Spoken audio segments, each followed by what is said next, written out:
This podcast has been brought to you by Voyager's World. We are building the most amazing hospitality network. Please visit our website, join us for free, and start participating.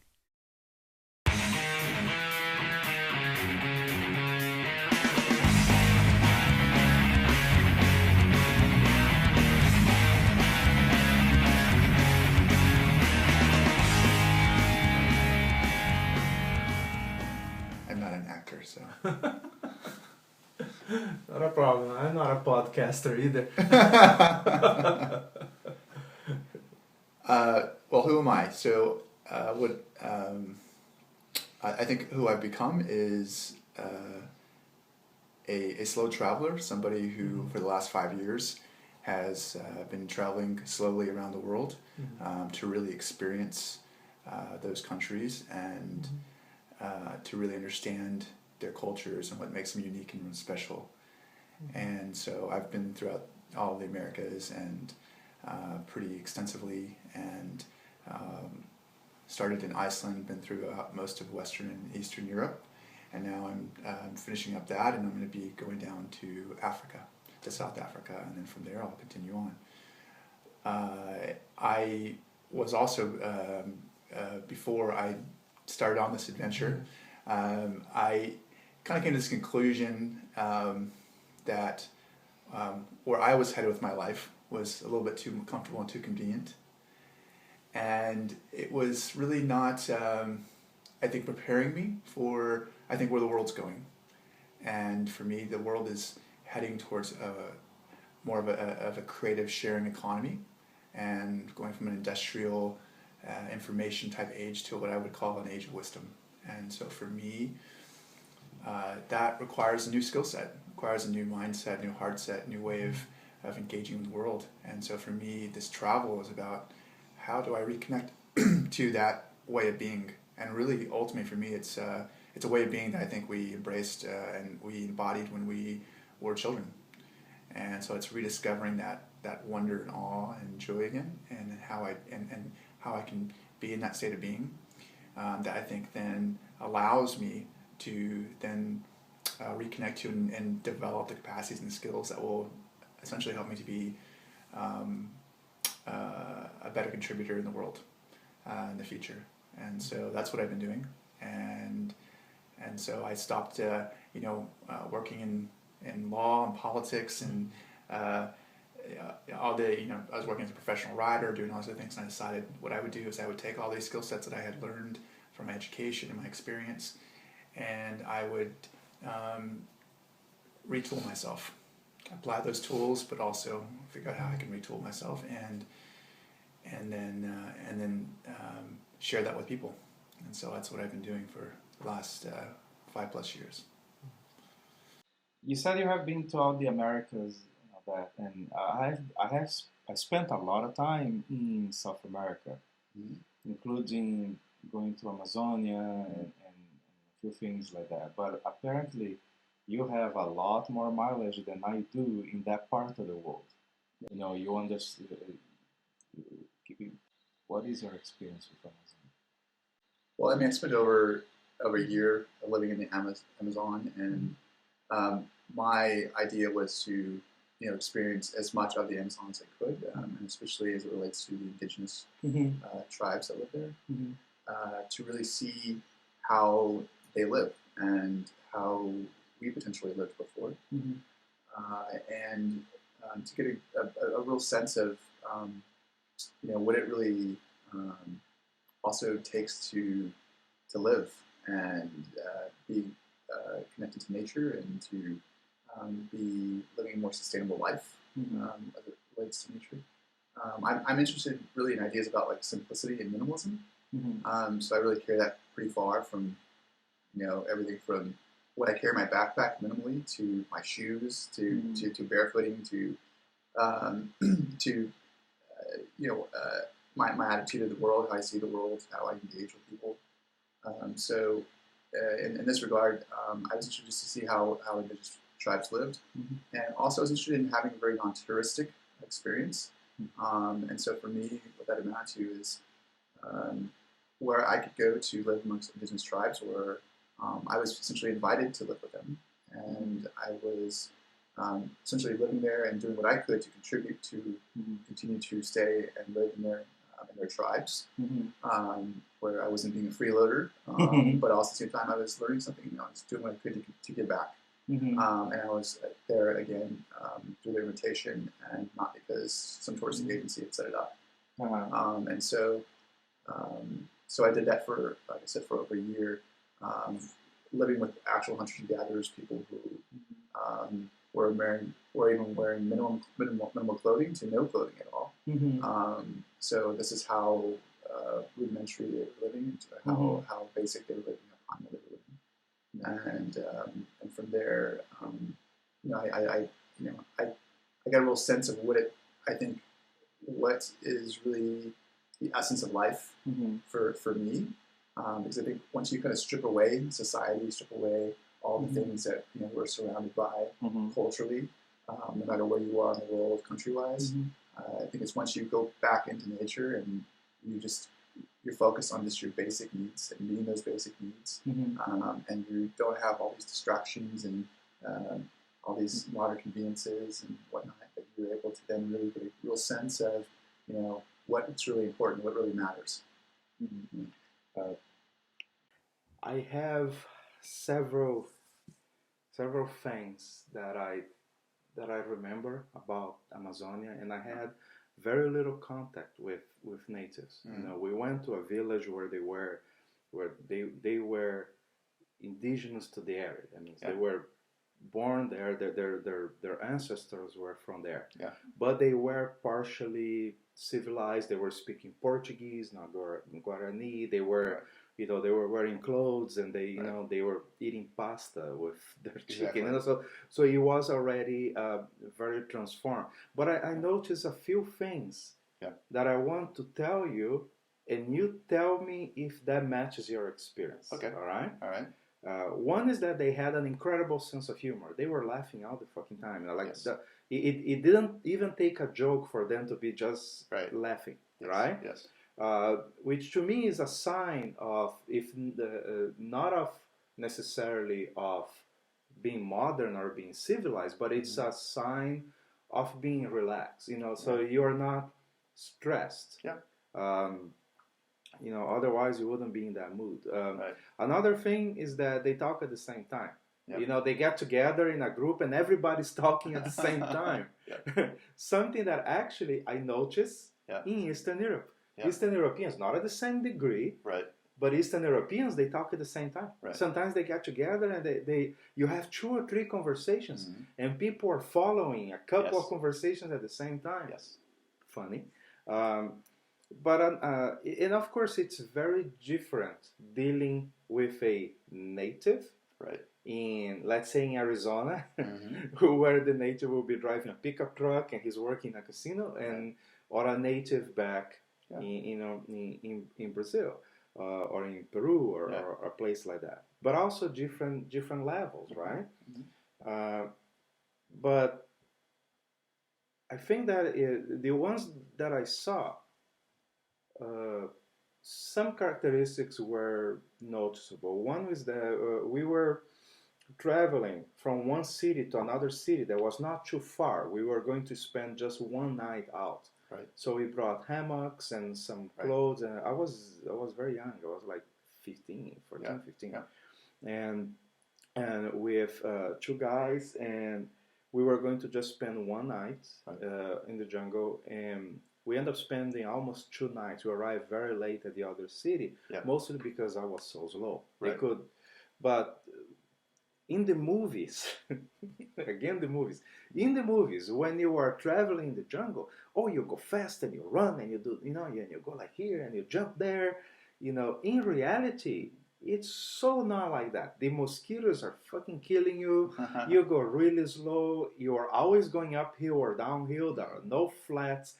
And you cannot see the ground because it has all kinds of brushes and vegetation and all that stuff. So it's not nice and easy that you can run and that you can really move comfortably. In other words, it sucks, right? It can be an amazing experience because you are in a state of mind that you are interested in that experience. Right. But it's not great because it's comfort. Right. No, it's comfortable, not at all. Yeah. And so we got there. So it's kind of isolated. I think that they are to a certain point civilized, and they got in a lot of these tribes and a lot of these places. The only reason that they are not wearing more,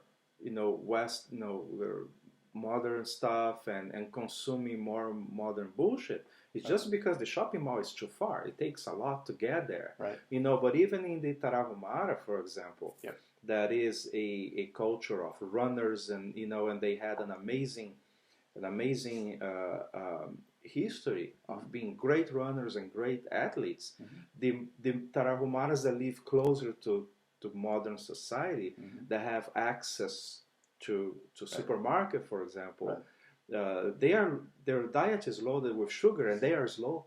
Right. They are just slow everybody else. Right. So it's not even that they lost the culture, but because they, no problem, because they don't have the same nutrition that their ancestors had. Yeah. Their performance sucks. Yeah. That's right. Another thing that I noticed when I went there is that we were arriving by the end of the afternoon, and by arriving I mean we showed up. They didn't know they were coming, right? Yeah. They never saw us. Yeah. By us I mean me and the other two guys. We just arrived and we asked, hey, do you guys have a place for us? And they said, yeah, of course. And they had these two huts, right, with, dirt, but, it was clean, but, dirt ground and it was dry. Yeah. So it was all right. And they said, yeah, you can camp right here. So instead of putting the hammocks out, we were able to stay there. And they only had a couple of chickens. And they killed the 2 chickens and made dinner for us. Wow. Yeah. And I was going to say something, and one of the guys said, shut up and eat. Later he was explaining to me that if we refuse, they're only chickens. Yep. But if we refuse, right, or if we try to play, no, thank you, and all that, it would be offensive. Right. It would be an insult. Yeah, that's right. To not receive their hospitality. Right. And when I tell that story to friends that have been to the Arab world, to Africa, to Europe, to America, and all that, they say it's exactly the same everywhere. You can go to, which happened to me. I stopped to have, me and another biker, we were riding out of a city in the middle of Pennsylvania, right, and very early in the morning, early by our standards, we left at 7, right, with the idea of finding a diner and having breakfast. Right. Well, when we got out of the city, no diner. There was nothing. Now we were in Amish County, right? Amish country. So there was nothing, and we found this guy. He was fixing the mailbox, and we asked him, "Hey, is there any place around here where we, a diner or a gas station where we can have breakfast?" Yeah. And he said, "No, actually, right exactly on this road. The next place is like 30 miles this way, or you go back to the city. Yeah. Or you can just have breakfast with us." Right. And he thought, "Oh, thank you so much." Right. Yeah. So we parked the bikes on the driveway. It wasn't like not really a house. It was more like a farm. The driveway was like a quarter mile. Yeah. So we parked the bikes, and actually they had breakfast already, but they have breakfast at 6 a.m. Right. So they set up breakfast again. Yep. For us, and the entire family came up. Yep. And everybody sit down, and they had at least a little bit of coffee. Right. But they had enough food for 20 people there. And that was just for us. Yeah. And at the end, I asked my friend, should we offer something or something? He said, "No, shut up, just say thank you, and no, don't offer to give them anything, because that's right, an insult, Right. Right. They are happy. Yeah. To give you something." That's right. And with the same friend, one day he said this. He said, if you have a cake and a guest comes to your house, You should cut the cake in pieces that are not the same. You shouldn't cut the slices similar. Right. You should cut one slice better, Yeah. and you give that one to your guest. Yeah. If you're making you're cooking a chicken, Right. cut the best part of the chicken and Right. give that one to your guest. Right. Always give the best. Right. That's right. And just make that a something habitual, something that becomes your normal, right? Because it's the right thing to do. And I guess you experienced the same way in your trips. Yeah, what I would say is that the different indigenous people that I met along the way, there were different tribes that were much further into the Amazonias, and at some point you couldn't pay to take a canoe or boat or whatever to get there. At some point there stopped being motors. At some point, there is no gasoline. You had to be willing to hike, to get there, right? So it was, at some point it started to get to the point where it wasn't about, the commodification of travel. It wasn't about, if you had money, you could go. It was, we're welcoming you to go. But as you went further and further in to the places that I was able to go, you started seeing less and less influence of Western culture, and then it started becoming much more clear about what is, being influenced by the outside culture, and some of the first things that you could see signs of the Western culture were, like you mentioned, like sugar. They discover sugar, or they discover canned tuna, or things like this, and they want more of those. And there's people who want that one person within their tribe who speaks just enough Spanish, for example, or Portuguese, who can go downriver, or is able to go downriver, and bring back, a few things from outside world, basically. But even if you go further in, they have a sense that I know this isn't really good for me, and they're kind of pushing back to what that is. They've seen how it's had a negative impact, maybe physically, in terms of like the weight of the people, or that they're getting disease or whatnot. And I think what's really interesting also too is like the understanding of medicines, right? So as you are going along the river, you see where they're exposed to outside traditions, Western ideas, including medicines, and these people seem to be much sicker than they are as you go further in. But what's also interesting is that these people also seem to have lost their understanding, their knowledge of medicines that the Amazon can provide, that nature can provide, and they'll have maybe some problems with some sort of ailment and sort of disease or whatnot, and they're too poor to afford the medication. But then I go further down the river, or further into the jungle, and all of a sudden, there's a medicine man there. There's a man who has an understanding, a deep knowledge of how to use the nature to treat people, and does so successfully. But they've lost contact, they've lost connection, they've lost a relationship with an understanding of how to engage with nature, so that they can utilize what's there to help them to cure whatever ailments that they're experiencing. So I think that's also really interesting. You mentioned like the mosquitoes, things like that. Yeah, there's definitely that's definitely an issue.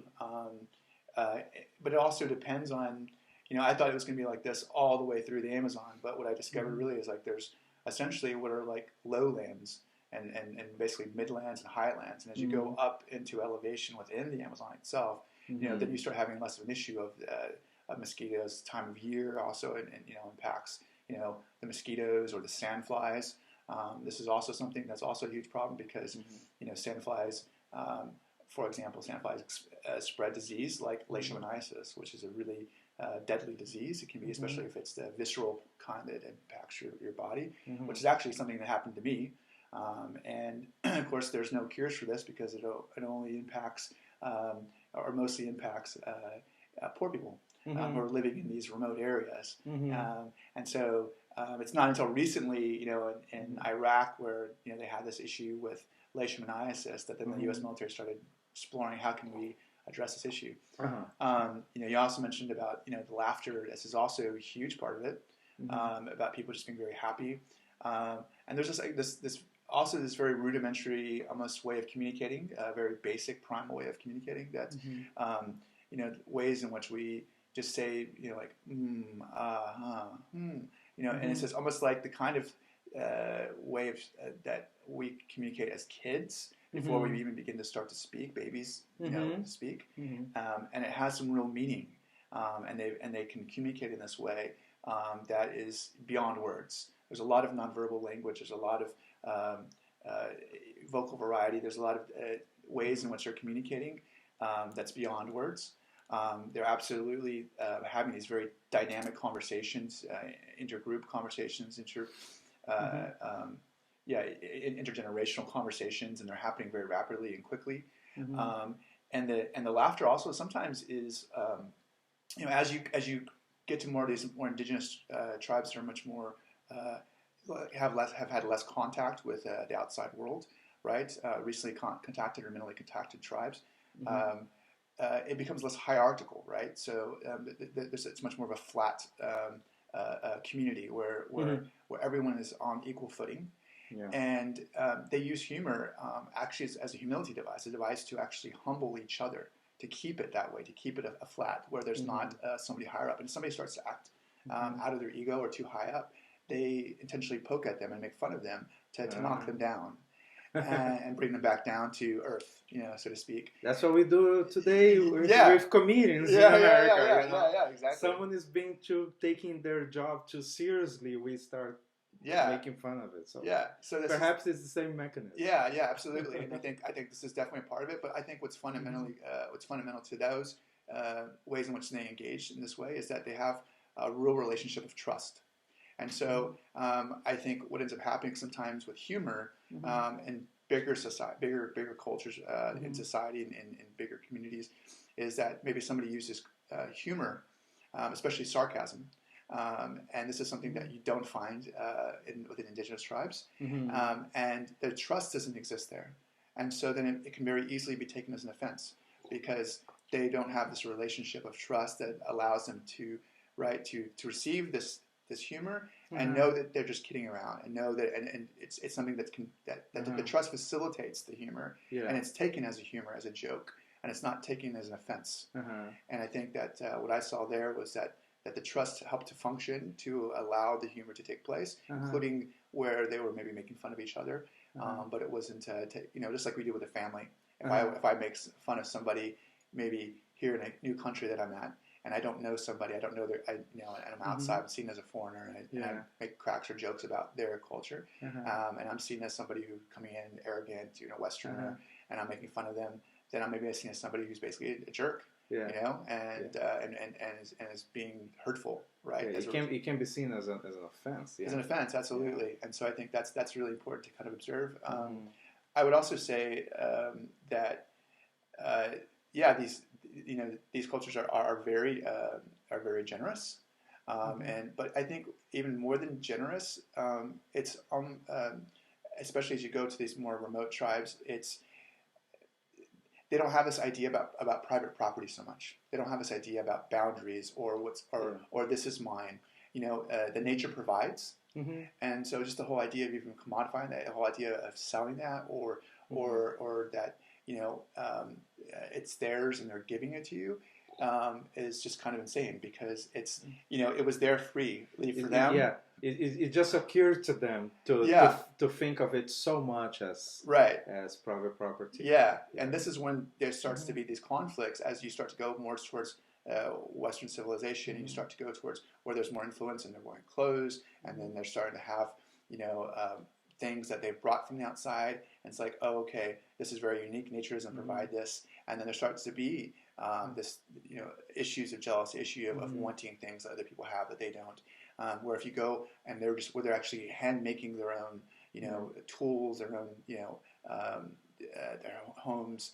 They're fishing, they're hunting and gathering, and they're doing it collectively too, right? So what's mine is yours, and yours is mine. And this is the attitude, and they're constant. It's a sharing economy, right? Yeah, and Chris Ryan was talking about something like that. He visited a lot of indigenous cultures and studied them for his books. Yeah. And he said that in many of these cultures, the only things that they treat as personal Yeah. are like the things that they can carry. Right. But even with those, like if someone has a bowl and you need to cook and put something in a bowl and you don't have one, Right. if you just borrow, they just hand it to you. Right. And they are not worried about it. They know that you put it back. Yep. They just presume Yep. that you put it back. Yep. They are not too worried. But if like the knife that a guy carries, he may be a little more jealous about it because that's his weapon to Sure. to hunt. But that's a very small part of their Right. universe, So the quantity of things that they need to think about as personal or Right. as private is very small. Absolutely. It would be like as if you were traveling and the only Right. things that you really care about are your motorcycle, your computer, and your iPhone. Right. Everything else you totally don't mind, Right. Right. And I adopted that partially in my life. Like when people come to visit me, Yeah. I say, if there is any food on the fridge Yeah. that you want, eat it. Right. Take it. Right. If you find beer, drink it. I don't care anymore. Right. Just because I realize that if I don't care, Right. it frees me up Right. to not stress about it. Yes. Because before I would be thinking, okay, I hope he buys stuff, and or sometimes I would worry if someone would freeload or not. Yeah. Especially when I had a bigger place and I Sure. would take a lot more guests. I would worry about it. No, just don't worry about it. So Yeah. if they eat too much, all right, there will be no food then. Yeah. So Yeah. it's not my problem. It's not Yeah. my problem anymore. That's right. So Ryan said that about things not so many things being private, but also that he observed that in many different tribes, completely separated by continents, Yeah. different primitive cultures, the hunters would go out together in a group to hunt, and let's say they catch one animal. Yeah. But before they get back Yeah. to their village, they would cut it. They would already separate it, and they would separate the pieces. Totally. And nobody would know who caught it. Yeah. Because I don't know if he implies that it was on purpose, but the result is that if you don't know who actually hunted that animal, Right. then nobody is becoming more important. Right. It doesn't create a hierarchy that, this guy is consistently a better hunter, Yeah. or this guy is the one that brought this food. Exactly. They want to eliminate that a little bit. Totally. You still know who is the better hunter, but that's because over a long period of time, Right. The other hunters recognize that, okay, this guy is pretty good. Yeah. And I found that quite interesting. You don't take so much credit for the things that happen. Absolutely. Because, in fact, a significant part of what happens is due to chance. Right. That's right. Exactly. And another part is due to talent Right. and preparation. That's But right. there is always chance. And Right. I think it balances things again if you just relax about it. Don't take too much credit. Also, don't take too much credit when things go bad. Right. Because it's not totally your fault. Right. That doesn't match our modern values of efficiency, performance, accountability, all right. those things that make modern economy push forward. Exactly. You have to abandon that, That's in that context. And how did you experience that? Yeah, no, I think that's exactly right. I think that they don't have the same ideas, obviously, about economy as we do. Mm-hmm. And like I mentioned before, it's this idea of a sharing economy. Mm-hmm. And if they go out and they hunt together, they come back with something. They're quickly trying to give that out to all the members of the tribe and to the various people who live there. Mm-hmm. And then other people come back and they're fishing, whatever else, and they bring to share whatever they have. And so, in part, obviously, they don't have refrigerators. So, and they don't have they don't try their meats and things like this and whatnot. So they're just looking to not only share, but also it's like, well, if you don't, they use what they get when they get it. Mm-hmm. And also, it's an uncommon occurrence. Like, I think a lot of people think, okay, hunters and gatherers, or even foragers, and Mm-hmm. it's like, okay, it's in part, like you said, by chance. Mm-hmm. It is in part by skill, and the skill being able to make the chances better, Mm-hmm. to find, to track, and to Mm-hmm. and whatnot. But at the same time, it's it's the result of a group effort, Mm-hmm. and no one takes any real credit for it. Mm-hmm. They do have a sense about who is the better the better hunter or gatherer, whatnot. But at the same time, to your point about it being chance, it's also cyclical. So in other words, like seasonal. So think about it this way: in that if you want to hunt, monkeys, with a blow dart, you want to hunt, jungle deer or boars or whatever it is that you're trying to hunt. Mm-hmm. It's going to be in part due to the animals' availability of the animals. Is going to be in part due to like fruits and plants. Mm-hmm. And so depending on where you are, it may not be the season for the kind of fruits or plants that those animals are looking for. And so sometimes these groups are nomadic in that they're following, right, the plant life, the fruit life, things like that. It's going to attract these animals, Mm-hmm. and then it's going to be easier to hunt these animals. And then there are times or seasons where there's no plants or fruits, or there's not as many, or whatever else, and so they're fishing more, or maybe they're just eating, plantains and yucca roots or things like this. Mm-hmm. And so the amount of meat that they actually eat, or how often they eat meat or fish, is in part chance. It's also in part due to the season, and it's about in the way in which the nature is functioning as an ecosystem, and how they're connecting and engaging with that ecosystem, and also using whatever it is that they are able to find, whether it's foraging or actually hunting or gathering as fruits or plants, whatever else. So I think that's a big part of it. And yeah, I think what you're saying about the private property is a good point. But like, to say, for example, maybe it's a knife or it's a spear or something that they made, or a blow dart. Those people made those, but if somebody wants those, they can also make their own. And so they're very likely to make their own. So they're not necessarily be jealous of this other person. And if they like, they're likely to have learned from that person how to make one, or he's likely to have helped them. He's mentored them. There's a lot of intergenerational, right? It's like mentoring and teaching and becoming a blacksmith or something. But it's there's apprenticeships and whatnot. And so it's so people are learning and they're making their own. And so it's unlikely that you're going to be like, if you wanted one, you probably made your own. Right? Yeah, it's not. I get what you say. So if you don't have something and the other guy has it, it's not too difficult for you to make one too. Right. Yes. If you really want one, you can make one, and the people are there to help you to understand, to pass on the technology, right? The applied knowledge, and how to then create the tools, or how to create fires, or how to understand how to use the medicine in the jungle, or how to whatever it is that you need. The knowledge is there, the technology is there, the applied knowledge is there. So to be able to understand, so what you can also create that for yourself.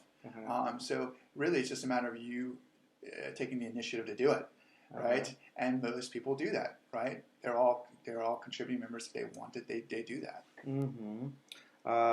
That is something I like to ask people that really experience life with indigenous people. That is one of those questions that I cannot ask the indigenous people themselves. Let me explain. A butterfly, most species of kinds of butterflies, they live for just like a couple weeks, or maybe a little more, a little less. Right. So you cannot ask a butterfly about the seasons. Right. Even though the butterfly only shows up in the right season. Right. Right. Right. But it cannot tell you anything about the seasons. Right. Because it cannot see it. Right. Right. I don't think you can ask a native about this a very abstract concept of time, because they are not being worried about it the same way that we are. That we look at it in many different abstract ways. Absolutely. And the question that I have is this: we grew up thinking of time as a linear thing. That's right. We think of time as a directional thing. Right. And I really wonder if being so connected to the seasons, if they think of time as a circle instead of a line. Right. Did you notice that? Absolutely. I mean, so just so basically, what they have is what's called a cosmic vision, right? So you can actually research this and look this up about how this applies in general to many indigenous tribes. This observation of this idea of a cosmic vision, but this whole idea about time, is really something that has come, from this, mechanistic view of the world, right? This Cartesian, Descartes, view of the world, and how we see, thinking, if therefore I am, kind of idea of the world, and they're not so into their heads, right? This is part of it. They're very present, and they're in their bodies, and they're in their they're in a space where they can sense and feel the world, and the thinking is a part of it, but it's not. They're not driven by their thinking, right? And the thinking really is what connects us to not only this idea of time, but also to this mechanistic view of the world, and tinkering, and manipulating, and fear.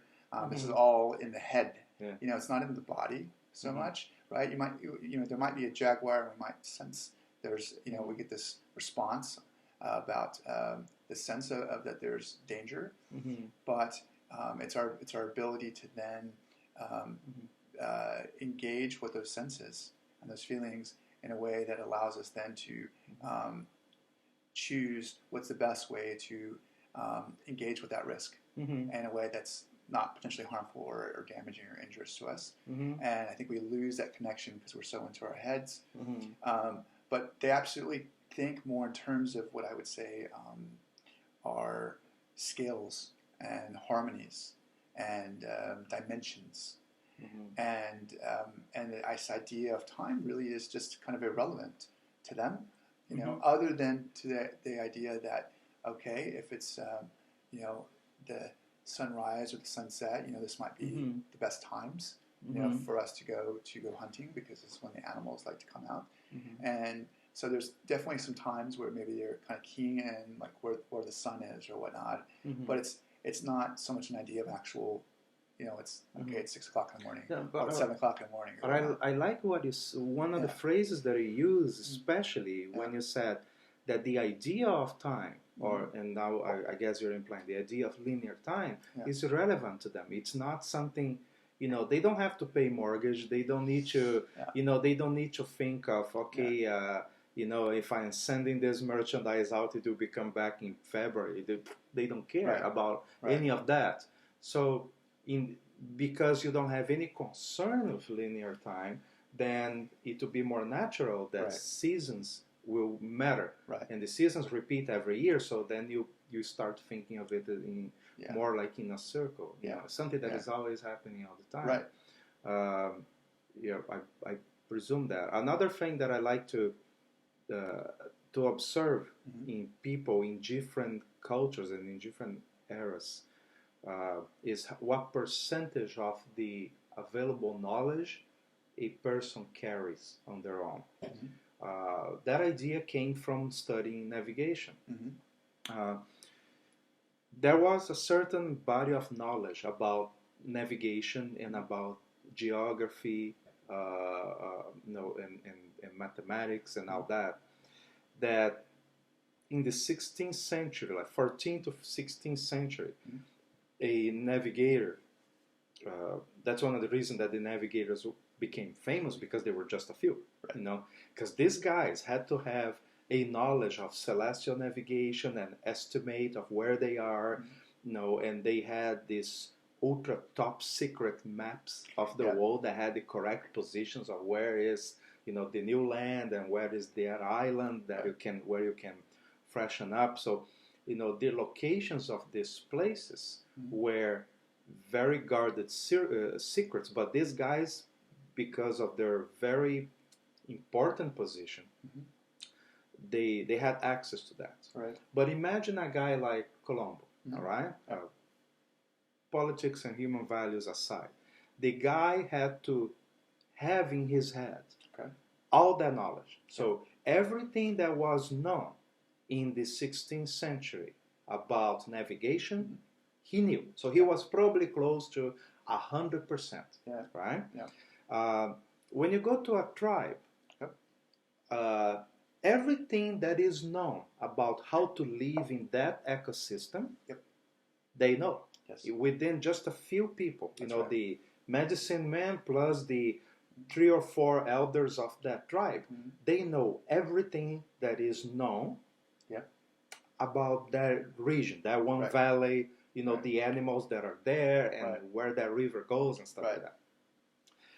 Then you now imagine modern times where pretty much anything you do, no matter how good you are at it, you only carry a small percentage of a very narrow field, Right. of a specialty. Right. Right? Right.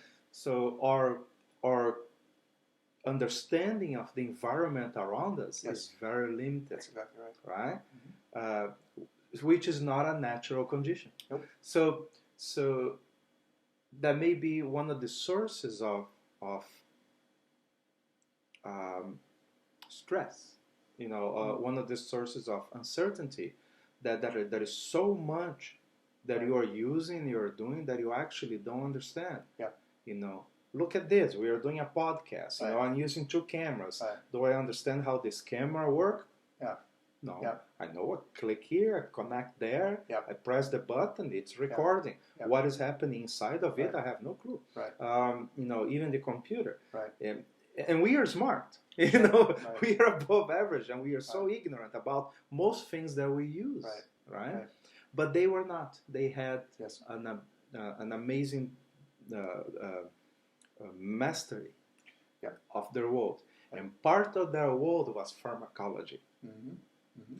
And I am very curious about how primitive tribes and how former civilizations had mastery of pharmacology. Mm-hmm. Imagine some civilization that happened before the known civilizations of today. So we know more or less what happened up to a few thousand years, 2,000-3,000 years ago, because there is some record and some evidence of it. Yeah.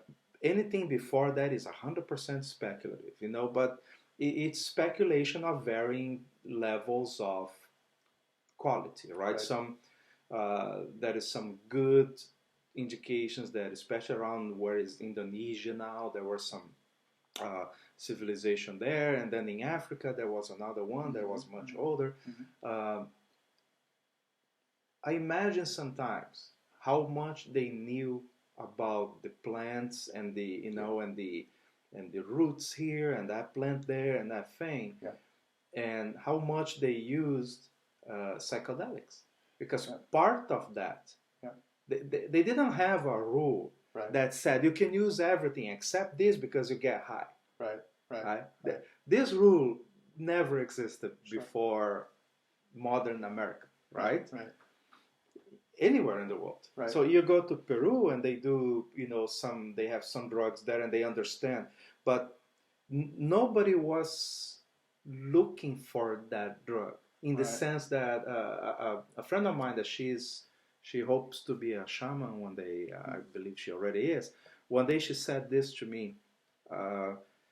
She said, "You don't go out trying to find mushrooms. You don't go out, looking for the drugs. You live your life. The drugs will find you. The plants, the things will find you.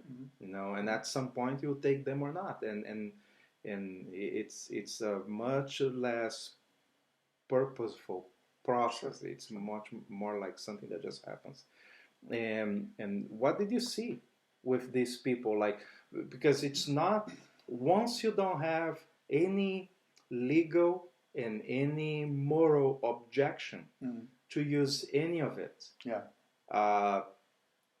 So what does it represent to them, and how much they like it? Totally. You saw that probably. Well, so I mean, I think what you're making a point to just the whole idea of what it's like to be a cog in the wheel here in Western civilization, or just in more modern civilization. and that we're really kind of disconnected. There's a disconnect. There's a separation, right, from each other, from our knowledge of what makes the world function. And in some ways, I think that kind of creates a bit of stress because we are in some ways dependent on each other, and we're not interdependent, right? So we're not like self-sustaining, self-sufficient beings. We've allowed ourselves to become actually dependent on the system and each other to get our needs met. And in some ways, I think that we're some people, and like for example, in the U.S., they say not some people, but many people. I forget what the statistic is now, but are one paycheck away from basically being out on the street. And I think that's a very stressful situation when you're and you know this. In the jungle, you're not one step away from being on the street. Everything you need is there, and also the people to support you are there. So there's a certain sense of safety and security that I think I also felt while I was there. I never felt, wow, I'm going to be on the street, and then now I have to worry about the danger of the street. But yeah, there's a certain safety and security that I felt while I was there as a result of that. And then going to this whole idea of this this disconnect and the separation, that's I think one of also the fundamental key things that I observed is the lack of separation amongst these indigenous people down to their homes. They're sharing one big room. This idea that we have of privacy and this idea that we have in terms of that we've created these essentially these artificial emotional and even physical walls separation, and that really goes to I think the trust of society and the world, and they can be in these places in their tribes and not feel the need or want to be separated to have quote unquote privacy, and if they want to be alone or need time to themselves, they go for a walk in nature. And this is they have the entire world around them to be alone. It's proven to be therapeutic, and you touched on this idea of also like medicine, and even potentially like say hallucinogenics, and those things do exist in the Amazon. For example, one might be ayahuasca, might be a hallucinogen, quote unquote hallucinogen, right? That's how we see it. I think ayahuasca is actually much different than say other what are known hallucinogens, especially synthetic hallucinogens. Because what I think ultimately ayahuasca does is it helps us to reconnect to a state of being that I think we most inhibited when we were children. The thing about it, though, with indigenous people is the ones who have this knowledge, say, for example, of ayahuasca, as one example of medicines that are in the jungle. They don't use it. They use it primarily as a parasite cleaner. They use it like once a year as a parasite cleaner if and when they need that. I mean, if you think about it, what many people are trying to heal themselves with, say for example ayahuasca, and overcome their traumas in the world and become more connected and grounded and whatnot. And why would they need to do that? These indigenous people, they already are that way. Exactly. And to the extent to which that people have been influenced by Western traditions and cultures, then you start maybe seeing some of this where they start developing a tradition of ayahuasca and shaman, but when you go further into the jungle, there isn't this idea of so-called shaman and hierarchy, right? Shaman is another hierarchy, and so to me, what I observed was this idea of people who were already fully connected to the nature around them and to the people around them, and so they didn't have as much need for medicines in general, and it's not until you start moving closer to the actual civilization that you start to see more of this need for medicines and healing and whatnot, because they're getting what they need in nature and on a daily basis, from the food to the lifestyle they lead to the way that they engage with one another And so you have these less incidents of toxicity, of issues, of disease. But of course, sure, there's things that men are doing that they're sending it downriver. You know, they're drilling for oil, or they're drilling for gold, and they're filling the rivers with mercury, and you know, or you know, they're engaging in nature in a way that's causing these people to be killed off, and to also to be threatened. You know, I think what's really interesting, you make a point about how happy these people were, and these are the people who've had a good amount of contact, right? You know, and they are still very happy, open to sharing. You know, and often there's this idea that's been often promoted, I think wrongly, about that how violent some of these indigenous people are or can be, right? Often by like say for like by Steven Pinker and Gerald Diamond and who wrote these books about indigenous life, and the fact is that what you'll see with this is that these people are actually quite generous and quite kind, and especially even the ones who have had lots of contact, and for them to, after everything that's happened to them as a result of the, being their communities, their homes being encroached on by Western civilization, by modern civilization, they still manage to be this way.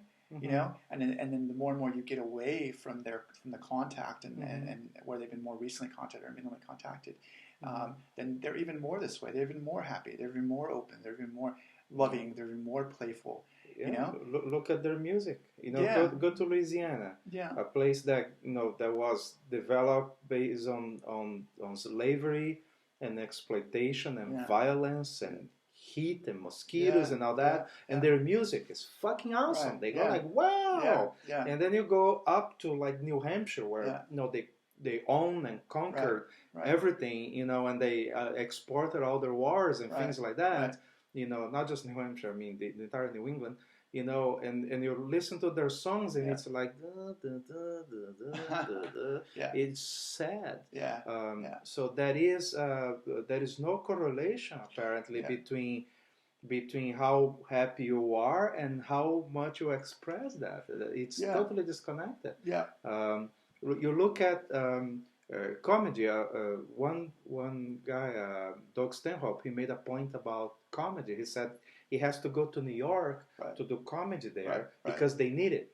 He said if you go to Costa Rica and tell comedy, they tell you to fuck off because they're already happy. That's right. That's right. No, that's exactly right. And I think they don't need jokes on top of it. For me, it's a real testament to their resiliency, their emotional resiliency, right? And we know that laughter, and we know that being able to engage with each other in a very playful way is actually a therapeutic process. It's a way in which we deal with trauma, right? And so for us, laughter, humor is a mechanism. It's to release stress and to process trauma, a way for us to see the world that allows us to not be traumatized by the world and to move through it. And so this is something that you see with these indigenous tribes, that despite what they've experienced, right, they still manage to hold on to this humorous part of themselves, to still laugh, to still engage in very playful ways, to still have fun, to still enjoy life, right, despite the negativity, despite the outside influences. And so for me, that's what I see. I see people who are more naturally this way, who some have had to fight back because they've been absolutely no choice but to fight back and to even become warlike. And sure, there has been some inter group conflicts, inter-tribe conflicts, things like this, but also this could also be the result of the encroachment of Western civilization that's forcing them out of their homes and deeper into the jungle, and then they end up coming into contact with the tribes in a way that could be aggressive because they're running from warfare. They're running from violence. Before the Spanish arrived, the Aztecs were already cutting people's heads and rolling them down the stairs. But that's an exception. It's not. Not very common. And to me, the way I see Aztecs, I see them as being one of these developed cultures, right? Mm-hmm. Yeah, you can see them as being indigenous, but I also they're think building, the same. they're They building structures. They're building. They had a complex structure. Yes.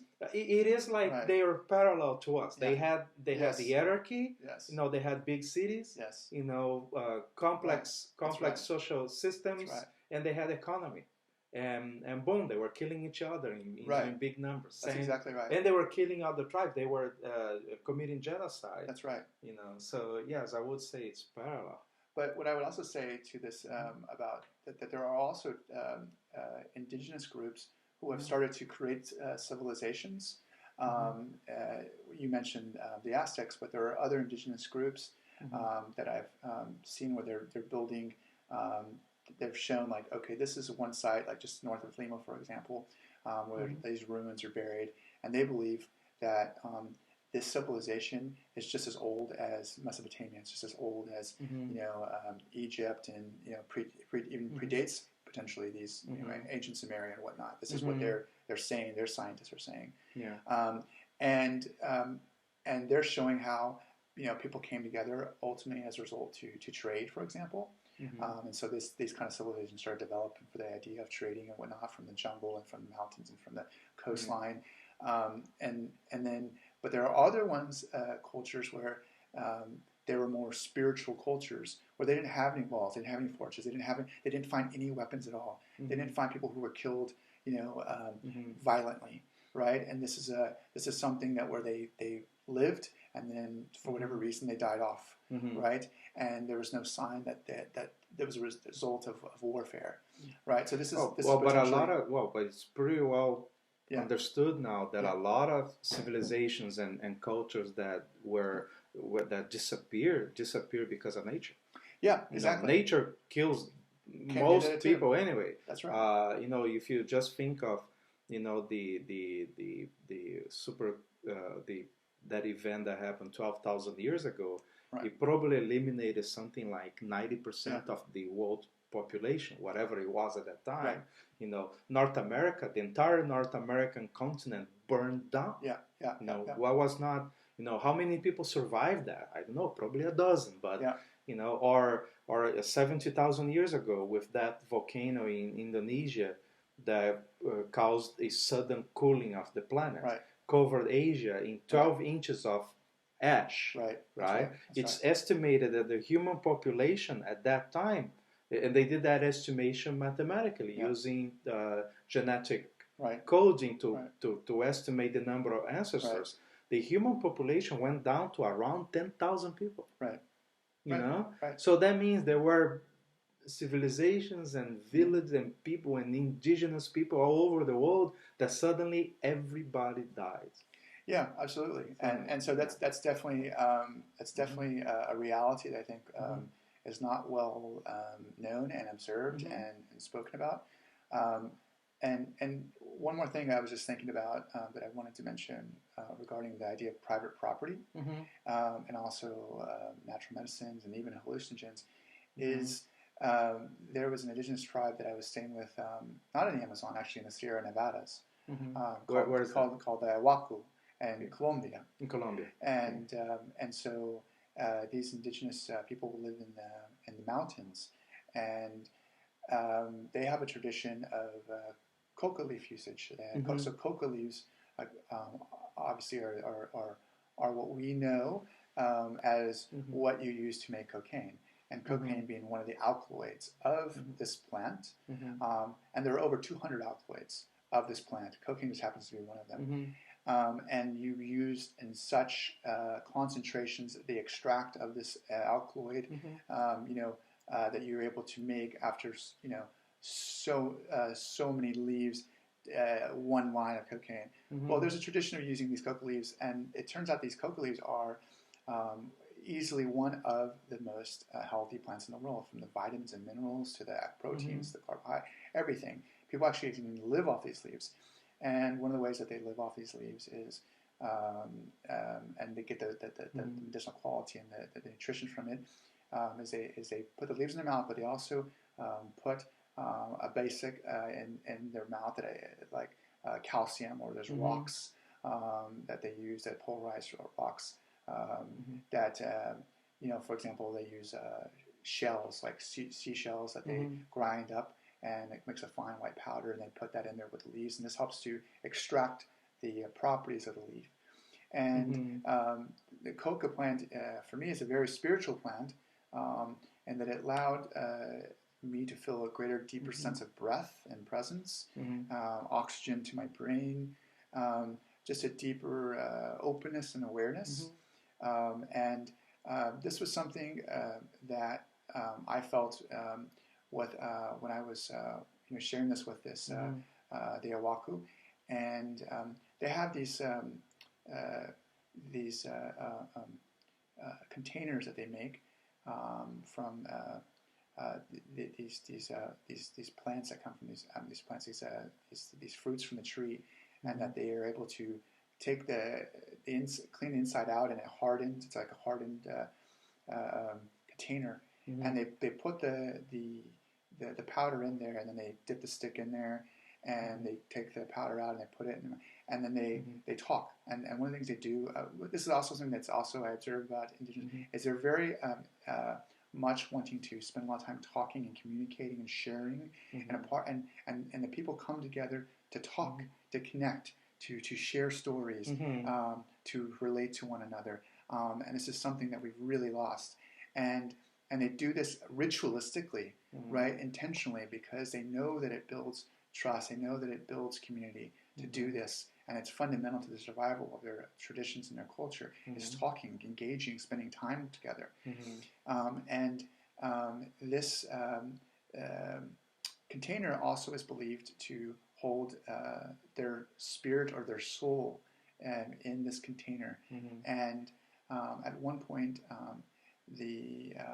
one of the heads of heads, if you will, and not really a head, but one of the heads of his family, if you will, and one of the most regarded men in the community who I was staying with, offered this to me, but he had to actually clean it of his soul and his spirit before he gave it to me. And he wanted to offer this to me as a gift. So this is something that was very personal to him, but he wanted to show me just how much of a connection that he felt. He had never done this before, he told me. And I also talked to them about this idea about they knew about other tribes, and they knew about that. They had heard about the ayahuasca and other things, and things that had developed and things that were being used, and they were very much against this. They were very much against this idea. They didn't believe in using these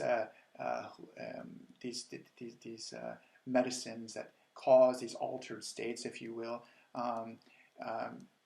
The coca didn't necessarily create what I would call an altered state or hallucinogenic state or whatever else. Like I said, it made it where you feel more deeper breath and a deeper connection to nature and to. It's more like a performance enhancer. It's almost like a performance.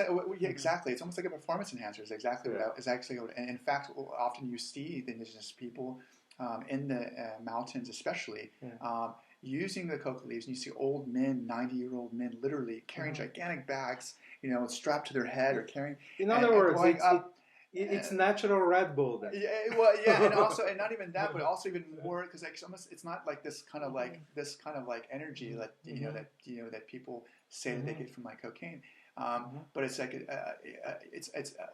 it's like super oxygenating your body, and also feeling it with like super oxygenating with not only oxygen but also putting in tons of vitamins and minerals that are fundamental to the functioning of your body and that make it function much more efficiently. And so you see these old men and even old women chewing coca leaves, going up these 3,000, 4,000 kilometer mount, and just going in Bolivia like 6,000, and so.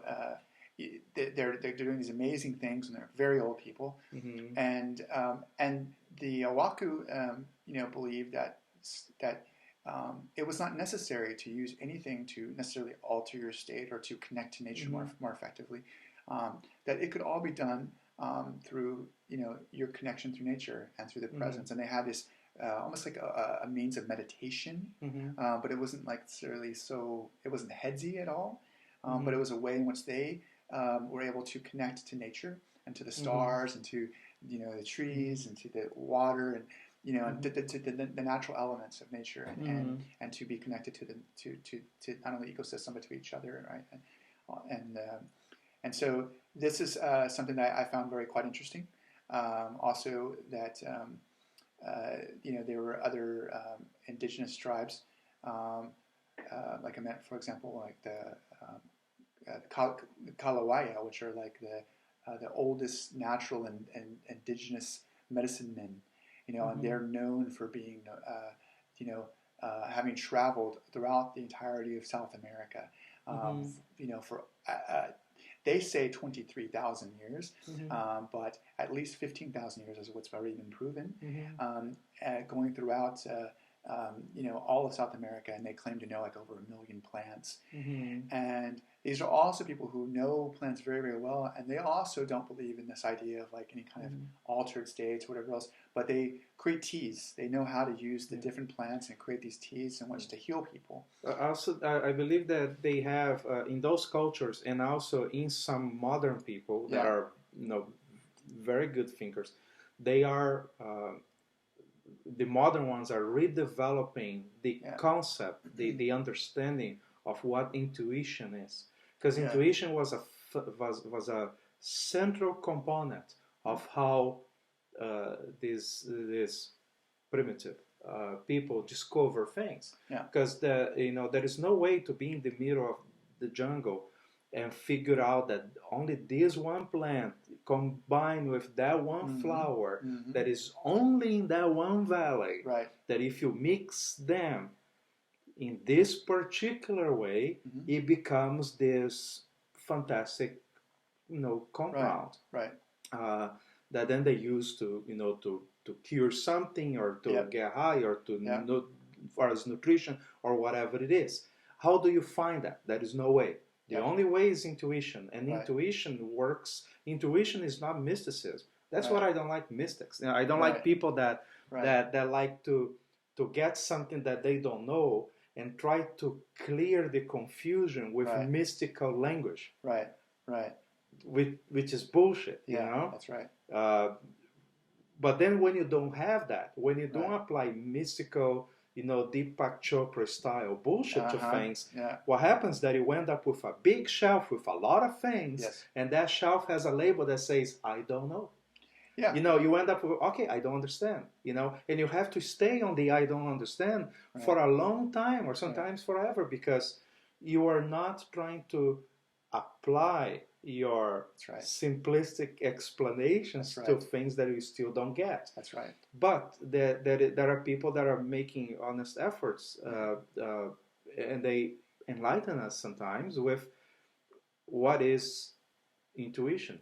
That when you are there, that when you are really very connected to that environment, because you are inside the environment, you also listen to things. You listen to nature talking to us, and it just like chance contributes. Also, that is information that you cannot just apply that to a computer. That you cannot just simply put that in paper.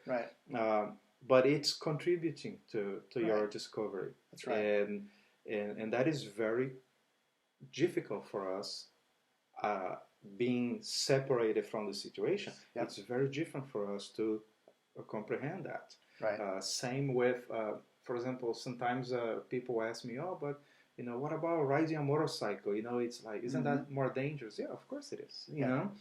Oh, but what do you do? Well, it's very difficult to explain that either, because you will have to be there. You have to be there, feeling. It's not just feeling the wind and the engine. It's not that.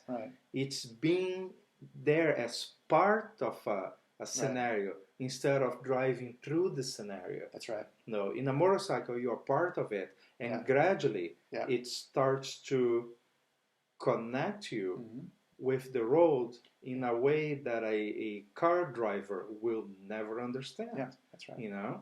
The car, the exact purpose of the car is to isolate you from the environment. That's right. That's right. That's right. That's right. That's the exact purpose. That's right. Do you know about an experiment called the rat park?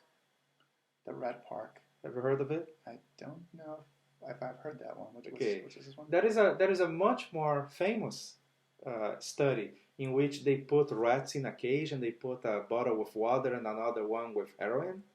And the rats, they get totally hooked on heroin, So they stop drinking water, regular water. Right. They drink water with heroin, Yeah. and then they get hooked on that, and they Yes. do it until they die. You know, Yeah. and they use that example to prove that heroin is highly addictive. Okay. Yeah. Right? Yeah. But then this other guy, I think his name is Gabor Mate. Yeah. He came up with this other idea. He said, "Yeah, but look at the cage." So what he did is he created a much bigger environment Okay. in which they put the rats with everything that rats like, with dirt, with holes and plants and vegetables and Yeah. other rats so they can fuck and water and a lot of other things. Yeah. Whatever it is that we may find repugnant, but rats like. Yes. Right? So they had this entire park, and the rats could go everywhere, and they had sunlight, and night, so not fluorescent lights and monsters walking around you giving heroin, right? Yeah. So it was this very natural, cool space. And then they had access to the water, the regular water, and the water with heroin. Yeah. Guess what? They tried heroin once and didn't try it again. Yeah.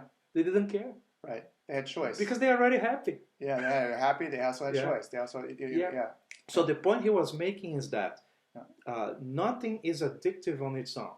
Yeah.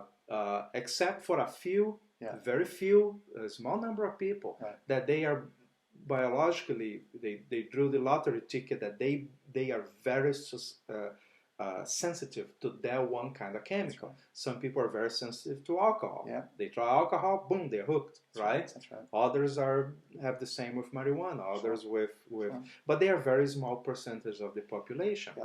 But in the general population, if you they are not heroin is not addictive to them, if their cage is not boring. Right. But if you live in a box, in a gray box, in a Right. suburb, and you have a fucked up job, and you have to drive a fucked up car, and you know that the politicians are exploiting you, and your boss is a monster, and all that, and then you try heroin, I bet you're going to, and there are two arguments that say if you need any more proof that heroin is not addictive, and actually nothing else is. There are two examples. One is the soldiers in Vietnam. 1 in 5 were taking heroin regularly in Vietnam. Yeah. And they went back to America, and there was no heroin at that time. Yeah. It was really difficult to find any. And most of them just stopped taking. Yeah. And they didn't have super bad withdrawals or anything. Right. They sweat for a few days, but then then they were okay. Yep.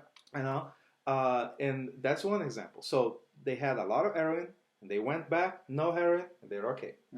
The second is that regular people receive high doses of heroin in the form of morphine. Right. Morphine is medical grade, purified, the best heroin in the world. Right. And when you go have a surgery, like a hip replacement surgery, Right. they inject heroin on you all the fucking time. Right, you right. have a button, you press the button, boom, Yep. heroin in, Yep. Yep. And you are like that for several days, depending on the kind of surgery you have, you are receiving high quality heroin for days. And they send you home with Vicodin. And after a few days, you're back to your occasional beer, and that is, but they don't tell you that it's heroin, by the way. Right. They don't even tell what they gave you, right? Yeah. But the old lady that goes have her hip surgery, hip replacement surgery, she doesn't start scoring heroin in the back alley after that. Right. There is no correlation between one thing and the other. Right. So I think that the Rat Park is a pretty good example of it. Yeah. Just Google Rat Park and you'll find that. I think you made a couple of good points that I wanted to reference about this this idea about how we engage with the world, how we see the world in terms of like as travelers even. And then also this idea about having what you need and that it makes you happy and whatnot. But just really quickly, I wanted to mention also something about the indigenous tribes. One more thing, which was that yeah, there are these there are hunters and gatherers like in the Amazon who do use certain medicines, like for example, that they put liquids in their eyes that they believe give them much better vision to then track and to hunt Track animals. Yeah, and or using the poison of frogs to get visions of where they might be able to find animals. I mean, and other things that allow them to engage in maybe a state that maybe isn't altered, but maybe it allows them to more fully connect to their actual senses, to then really see what is. And this is where I think this is where I differentiate hallucinogens from medicines that I know exist that almost heighten your natural capacity, or especially ones that abilities, skills that we have that maybe we become disconnected from, and that we can maybe reconnect to more and more deeply and fully, and that gives us some capacity, right, to then to process trauma or to find animals or whatnot as we're hunting. So there is this, there is this, and it's all your perspective, right, of how you see, and they call it medicine. We call, and it's also how you engage with it too, right? So there's some natural medicines that you could choose to engage with it in a very trivial way, and what you experience might very likely be very trivial, as opposed to a very deeply meaningful experience. So it's your intentionality how you come to it, right? But to your point about the rep park and having what you need and how we, talking about traveling down the road with your bike and whatnot. For me, it's like and knowing, having this idea about knowing. I feel like we're moving away from this idea of knowing and doing as a way of engaging with the world, and we're moving towards this way of more of where we're essentially noticing and wondering and being more curious and exploring and discovering to create and build and make, and being present in the moment and not coming in with this is how it's going to be or what's going to be. We might have some knowledge that we might have some technology that potentially could be applied, but also I think we're moving in this direction as a society, as Western civilization, that we're having to move away from this idea of knowing and doing and be open to what's possible, and having no clue what that might be, but having to be in a space where we're there and noticing and curious and wondering and experimenting and trying, and principally engaging with the world in a way that is truly scientific-like, right? And reconnecting to what I would say is like this exploratory way of being, and childlike way of being, like in terms of the wonder and awe of the world and what's possible. And I think that's a big part of it. And I think sometimes it's true that if you have what you need and you're happy, that this could also, you maybe don't want, like you were talking about this experiment with the rats, and well, you don't want the heroin because I've got everything that I need. But also sometimes the way I look at it, it's like we have needs. I don't necessarily subscribe to Maslow's hierarchy of needs, but we have needs. We also have dysfunctional needs. Yeah, but the Maslow's pyramid has been revealed, right? Yes. Now it's the bottom it was like water or shelter or something. Now it's Wi-Fi. Yeah, exactly right. So that's a real testament to like how our needs are changing, or our perceived needs that we've been sold as being this is what's needed, and that's just it. It's like this idea of this comfort and convenience that we've been sold, and what we might think is happy, or we think that we're happy, that's good. But what I'm interested in is joy, and whether or not we're enjoying life, and whether or not we are connected to boredom. And because for me, boredom is an opportunity to create something and to have fun and to make something new. You look at kids and they're never bored. When they're 5, 6, as they get older and they start being exposed to like iPads and and toys and things like this. When I was, I want this, whatever it was. But what I started noticing as I went from the cities and more towards these towns and where they hadn't been exposed as much or not at all, the kids didn't care about any of it because they didn't even know about it, right? They, Or it wasn't they even don't accessible. know about being bored. Yeah, they don't know. They don't know about being bored, but they don't know about these distractions or these toys Yeah. or these things that that they're become jealous of other kids having, or that they want, or they're sold as being something that will make them happy, or that they will allow them to enjoy the world. And contrary to one of those little Indians, if another kid has something that you don't have, there is no way for you to make it. Right. The only way to have it is to buy one. Right. Or to take that one. That's right. So you either you consume or you steal. That's right. So it becomes very difficult to solve that problem. Yes. And so for kids, boredom is it's become where we don't want to be bored, and we're uncomfortable when we're bored, and we we distance ourselves from the pain and from the discomfort and this and that, and in that discomfort, in that pain, in that displeasure, then we then look for ways in which we can create and make and explore and collaborate and innovate things like this. And it's by being distracted and by this discomfort, by this comfort and convenience, and almost having too much of this, right? This is what I observed when I was at home. It's part of the reason why I went off on this journey was because I had everything that I wanted. I had the most comfortable everything. People come out, oh my God, this is like so cozy and so comfortable. Like and I never leave, and it's always the same thing over and over again. And we need that safety and security and a certain amount of comfort and convenience, a certain amount. But we need the variety and we need the challenge. And there's so many other things we need too. And it's not. Some people might see it as being contradictory, but it's not. I see how it complements. And it's just like we go too far in one way or the other, and we don't. There's no moderation.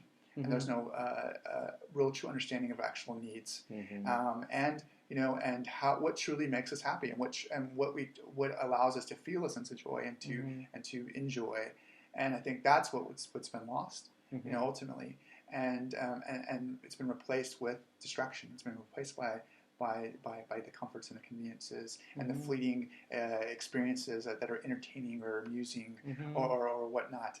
And that might be fun, or it might even make us happy temporarily. But is it allowing us to feel joy and sustainable joy and joy that can be maintained, right? Right? And just being satisfied, like feeling this need where we're content, right? And content as moving towards being happy and joy, because we are like feeling the sense, or been led to feel the sense that contentment isn't enough, right?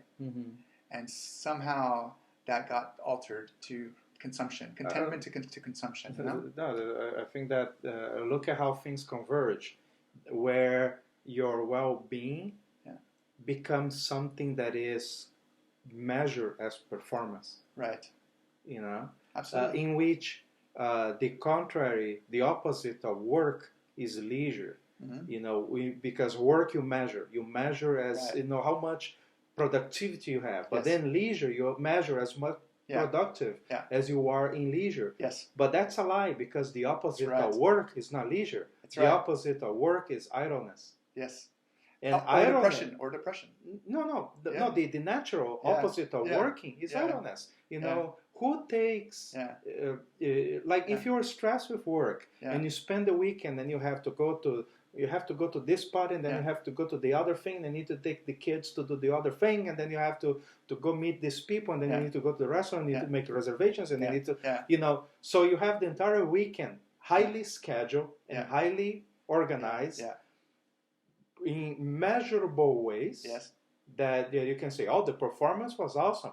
But Monday comes and you're fucked up and you're tired, you're exhausted. No wonder Monday sucks. Yes. Right? Yeah. Now, imagine if instead of doing this, at least a chunk of your weekend, you could just sit down under a tree and do nothing for a little bit and just relax and pop a beer and do nothing, and not answer the phone. People call you, say, fuck it. Just, do your thing. Then you're going to be much more relaxed, calm, and and cool. Right. Or if you like to to smoke something, you smoke it. If you like to drink something, you drink it. You have, but it's just you and yourself. Being happy to be alone. Be with yourself. And be with yourself. And if you do that, and you do that in a regular basis, you're going to be one or two things. Right. You're going to be wise and eccentric, Yep. or you're a bum. Right. Right? Right. It's the same thing. Right. The difference between being a bum and being eccentric is that the eccentric guy has money. Right. Yeah. But I mean, he's yeah. also a bum. Yeah. You know, Yeah. It's exactly the same Very true. activity. Very true. You know, it just gets a different labor, Yeah. a different label. Label. You know, Yeah. so but it's the same thing. Yeah. Just to clarify about my point about Mhm. or depression, Mhm. what I'm getting at is there's this idea that there's like, you know, the opposite of work is play. You know, you could also include under that umbrella Mhm. play, leisure, right? Recreation, things like this, right? Under that big umbrella. And for me, the opposite of play, right? Being in this exploratory mode, being in this curious, wondering, noticing mode, in awe of the world, and curious and creative and whatnot, is depression, right? And we have this kind of false dichotomy between work and play, right? And we've been led to believe that if you work really hard, then you are then allowed to then play, rather than coming in with a state of being playful and being able to then engage in work, right? That is really an expression of your creativity, your capacity to collaborate and to innovate, right? Which is what we need today. And that is your work, right? Because play isn't just idle. Play isn't superfluous. It's not just without value, right? It's a process of creativity. It's a process of innovation. It's a process of collaboration, and it's actually a lot of work. Yeah. You mentioned the false dichotomy, and that is the idea that you need to earn your living. That everybody has to earn their existence and earn their playtime, earn their leisure, earn their recreation. Exactly. You have to work hard to play hard. Then you can. Fuck that. Then you can. Just play hard. You don't need to work hard. Right. You know, work hard is something you should do if you have passion for something. Oh, I really want to build this thing. It's awesome. Yeah. Then work hard. Yeah. But until you have an idea of something that you want to do, that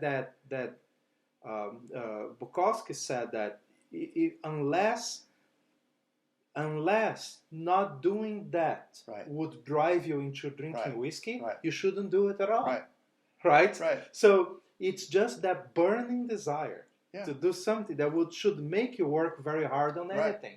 Other than that, just don't do it. You know, we don't need. The modern world is the modern. I should stop saying that. I should say the neurotic world.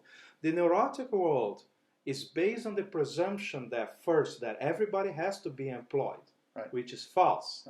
That everybody has to go through education, through formal education, which is false.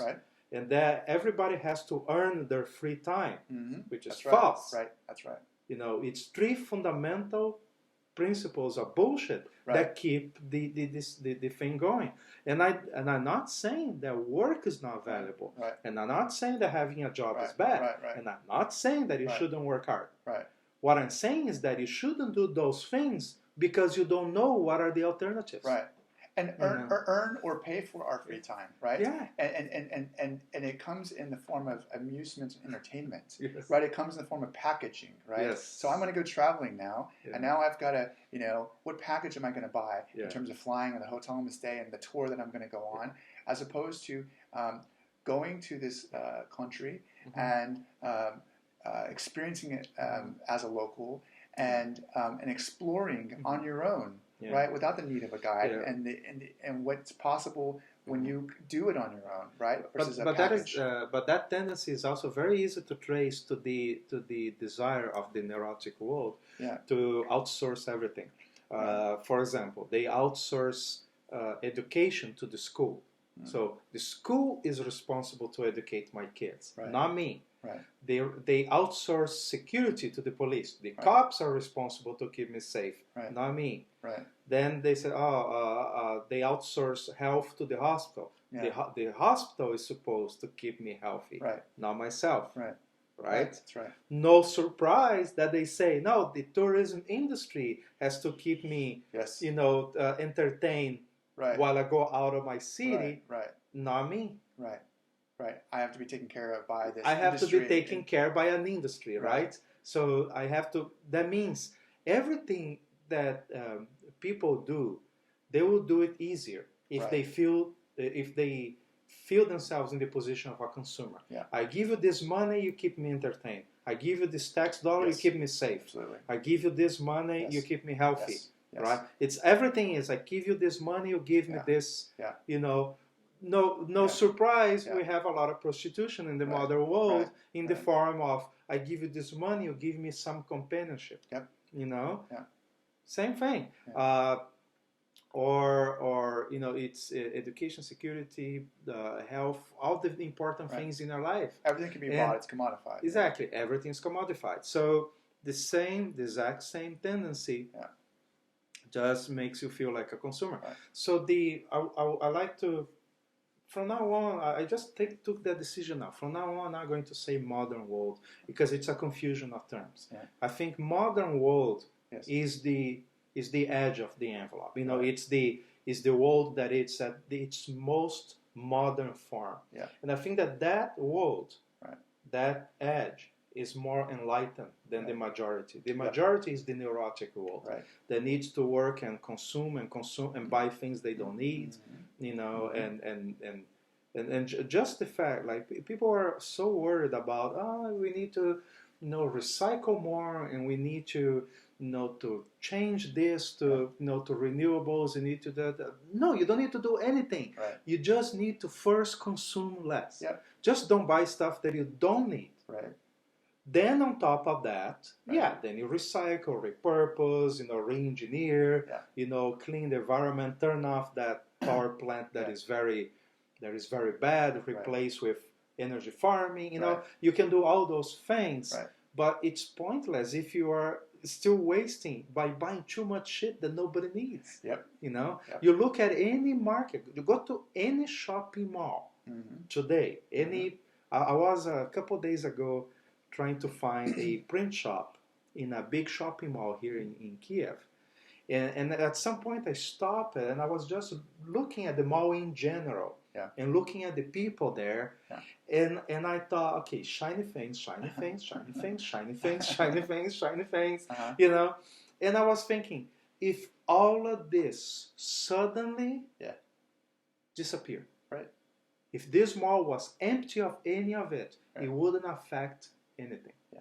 It wouldn't make anybody's life worse, except that some people would get more neurotic. Oh, I don't have enough shiny things, and then they would go crazy. Right. But other than that, Right. it wouldn't change the quality of life of anybody to less. Right? So, and I believe that the number of the amount of the economy of the neurotic world that is actually completely superfluous. Yeah. And that is and superfluous because it makes people less happy, makes them less fulfilled. Right. It's probably about 1/3. I think that 1 out of 3 cars shouldn't exist. 1 out of 3 iPhones shouldn't be there. Because the person, it's a smartphone in the hands of a dumb person. Right. It shouldn't exist, Right. right? 1/3 of the education system shouldn't exist. Sure. 1/3 of the power plants shouldn't be there. Yeah. We don't have a lack of energy. We have too much energy. Or lack of technology. Yeah, and we don't have lack of technology. Like laptop computers, 1/3 of them not necessary. Most people They're don't even being use used. it. Don't even They're use being it. used for gaming in the metro. Word processing. Gaming in the metro. Yeah. Fuck that. Yeah. Fuck that. Yeah. People using their iPad to play Yeah. to play patience. Which is called Yeah. what is it called in America? Patience is called solitaire. Right? Solitaire, sure. They call that game solitaire. I see people with an iPad playing solitaire in the metro. If I have to resist to not just slap that iPad out of their hands, I will not do that. But waste. Yeah. But sometimes I fantasize about just slapping that or getting the iPad and hitting them with it. One day I want to beat up a tourist with a rusty selfie stick and say, "Motherfucker, stop doing this! It's bad." Yeah. It's total waste of time and technology. So the selfie sticks, 100% of them, eliminate them. Yes, yes. Eliminate half of the drones. Yeah. We don't need them, right? Sure. It's not because I'm against consumption. I'm not at all. I'm not against technology, not at all. I'm against consumption of things that people don't need. Yeah, unnecessary consumption and inappropriate technology. And that's why I consider most of the debate about recycling, for example, a complete waste of time because, or energy conservation, because they say, oh, like I need an electric car, because it's CO2 free and it's a clean energy and clean consumption and all that. So what car should I have? The Tesla or the Nissan Leaf, for example? Yeah. And I think, motherfucker, why don't you ask first if you need a car? Yeah. Ask yourself if it makes sense to own a car first. Right. Now, if the answer is yes, you need a car because of the amount of commuting and people that you need to visit or the things that you need to carry, and you realize that, okay, a car, even though all the cost and all that, it makes sense to have a car. Right. And my old Mustang is falling apart, so I need a new car. Right. Okay, then now ask yourself, right. a Tesla or a Nissan or a hybrid or something else. But that has to be the second question, not the first question. And that is nobody in the market, there is no store, there is no car dealer that you walk in and say, I would like to see what's the best solution for my lifestyle. Right. And they are going to suggest, oh, perhaps you shouldn't buy any. Right. This will never happen, right? When are you going to ever walk into a running store and they are going to first evaluate if you should wear running shoes at all? Yeah. They will not do it. Yeah. Right? Yeah. They even, like, when they came up with the idea that perhaps running shoes are not a good thing and you should, run naturally, Nike came up with a shoe that simulates being barefoot. Because you cannot walk into a Nike store and they tell you, wow, your gait is perfect, you move just fine, just don't wear any shoes. Yeah. They'll never do that. Yeah. Right? That's right. So, and that is education. But when I say education, it's not teaching that in school, because I would like to eliminate half of them too, because I think it's a waste of time. Right. It should be something that that we develop culturally. That the parents ask their children, that the elders tell the younger ones, and that friends tell other friends. Why do you need this new computer? Do you before you buy it? Do you really need it? And ask intelligent questions. Yeah. And maybe you realize that you don't. Yeah.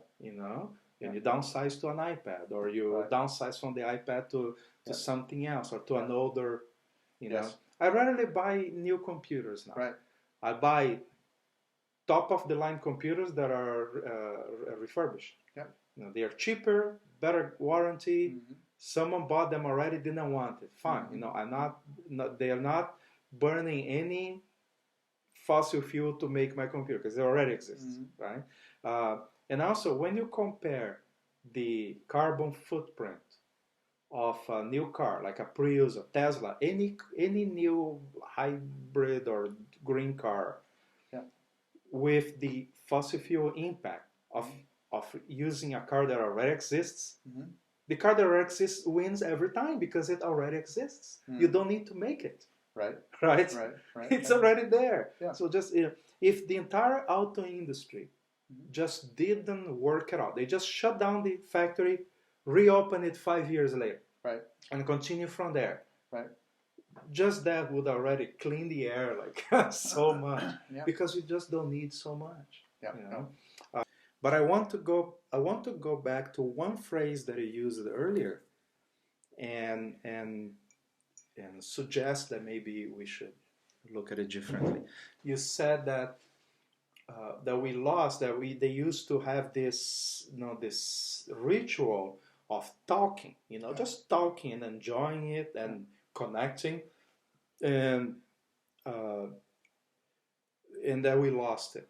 The neurotic world lost it. But the modern people, they discovered that it was there all the time. Right.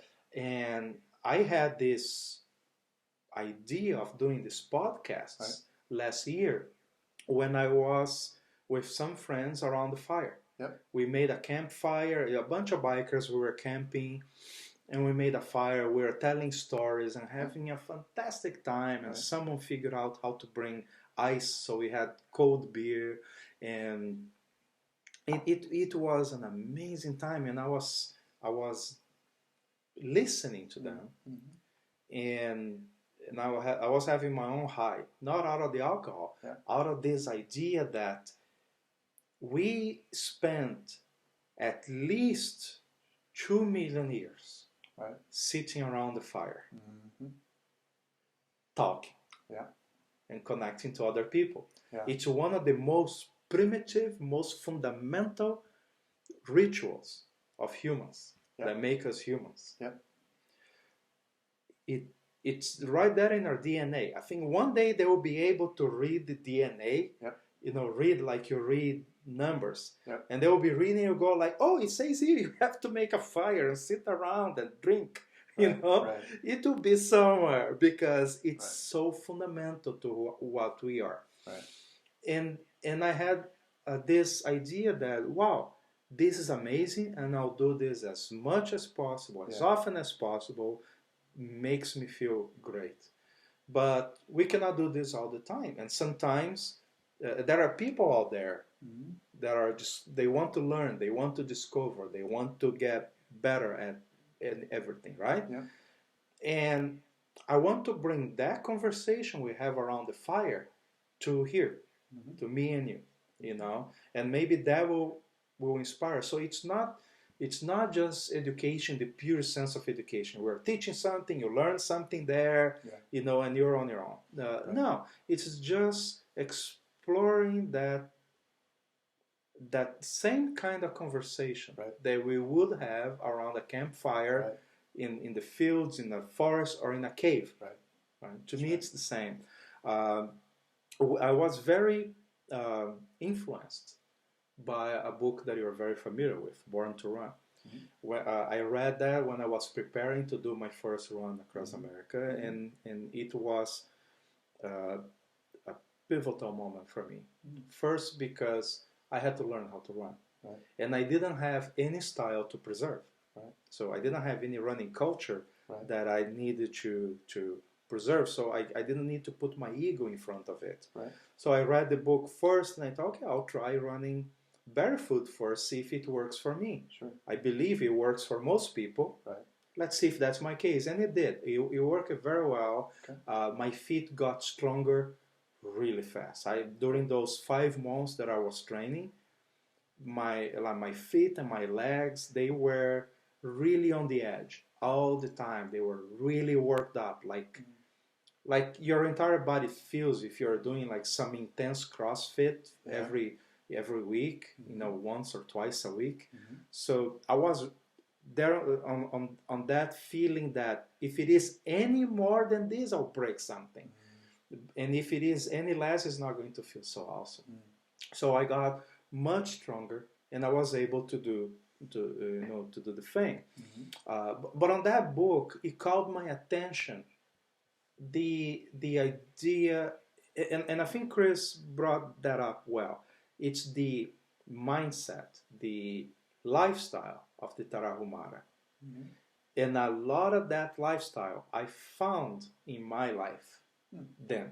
By hashing, where you meet with some people and you drink beer and you run. Sometimes you run a lot, sometimes you run a little. It's similar to what the Tarahumara do, right? They get to the starting line, usually already drunk, and because they were partying before, and then they will run, but they don't know if it's going to be a half a marathon, an ultra, or a 3-day run. They have no idea, right? In hashing, it's the same. Not in that scale, but in hashing, you don't know if you run 2 miles or 12. Okay, you don't know where you're going. You will have to discover as you go, and it's not competitive. You only win by arriving out together. So there are many mechanisms that they use during the hash run that make people regroup. So in a natural way. So to the point that if you are very fast, you have more fun If you go and then you run back and find the ones that were left behind and you Right. bring them in, Right. that's the most fun. Yeah. And then at the end you celebrate, right? Celebrate and you drink more. So even when I was, for any reason, I was preparing for the second run, for example, I cut on the carbs and I improved my diet a lot at that time. But I still didn't cut the beer because I thought, okay, this is my fun. This is my raramuri moment, you know. And I incorporated the idea of having a great time first. Before I learned to love running, before I learned how to run. Right. And that was essential, Right. because I don't think I could complete, Right. the 2,400 miles, Right. 2,800 miles. Right. I couldn't complete that if I Right. wasn't having a great time along Right. the way. Right. To me, that is the lesson of the book.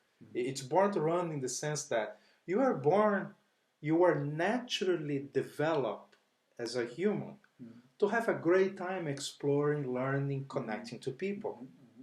If you focus on competition, repetition, performance, and consistency, Right. that will give you a medal, but it's not going to make your time better. Right. You are not going to have a better time. So I think that the message of the book was great, and then there are some other bits that I like a lot, and they mention through the story the running man theory. Dr. Lieberman, right? I have. I think I thought of a variation of that. At some point I want to send it to him, and maybe they already thought of it. I'm not presuming that I'm the only one that had this idea.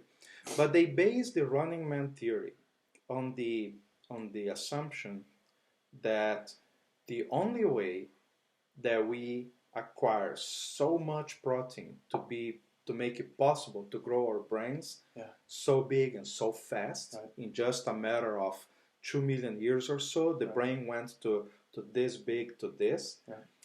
That the only way to do this would be running after animals and eating a lot of meat, at least often. Right. But I think that that's not necessary. Running after meat is one way when the conditions are like in the savannah or this or that. But they didn't make any mention, and I think that they are not considering the fact that fishing is fucking easy compared to that, and you can gather a lot of protein from fish, and in some situations, you don't have you didn't need a fishing license. There was no regulation on how to do it. Right. You could go and suddenly build a dam here and close it up there and gather all the carps, all the bass, or all the salmon, and you would have plenty of protein for days, right? Yeah. And another thing that they I believe they neglected was trapping. You don't need to run after an animal if you learn how to trap, and you can trap an animal that is much bigger and more dangerous than yourself. Right. They say, well, you need to run because you cannot just if you scare the animals, then it's a much safer. The risk to the runner is lesser if he is running after the animal than if you're trying to trap like a tiger. You're trying to hunt a tiger, right? Right. But if you don't hunt the tiger, if you trap the tiger, it falls in the hole. Now you can go there and just watch it. Watch. Okay, spear until it dies. Right. So the risk of trapping is even lower than the risk of running. Right. And same with fishing. And now I was watching a few days ago and became fascinated with bow fishing. So instead of bow hunting, the bow came up 64,000 years ago, right? But spears are much older than that, and you can throw a spear at a fish that you are looking at the fish. You are right there. You're standing on top of a rock. You see the fish going by. You don't even need to know how to fish. You just throw a spear at them. Mm-hmm. And it doesn't take too long for you to calculate the diffraction and see that you need to spear a little lower. You know, you don't need 1,000 generations to learn that. You need probably a dozen afternoons by the river, and you get it. Yeah. Right. Yeah. So I would like to. One day I want to get his email, and I will send him or send him a link to this, because that's something that they know that I don't know if they have considered. I think so. I think that's my understanding is that's definitely a consideration. It's become a consideration. So the book Born to Run was based on very specifically on an indigenous tribe that has had quite a bit of contact with Western civilization, and in fact, there's a lot of now diseases they're experiencing in the Taimara. Yeah. They're also have a diet that's very high in carbohydrates. Yeah, in sugars and sugars, and including sugars, and other there's not as much balance as maybe what there used to be. In fact, most native tribes we killed by shooting them or by giving them diseases. Right. We're killing the Tarahumara by giving them sugar. That's right. it. And it's not so much sugars as it is the refined industrial added sugars that start becoming an issue. But again, it's very specific to a tribe that used to engage in persistence hunting through some very remote canyons. They, when I first heard about them, I think it was back in, let's see, I just got out of, so I was in university, and it was like back in like 1992, I think it was, because I was trying to get my Spanish credits. And rather than get my Spanish credits at university for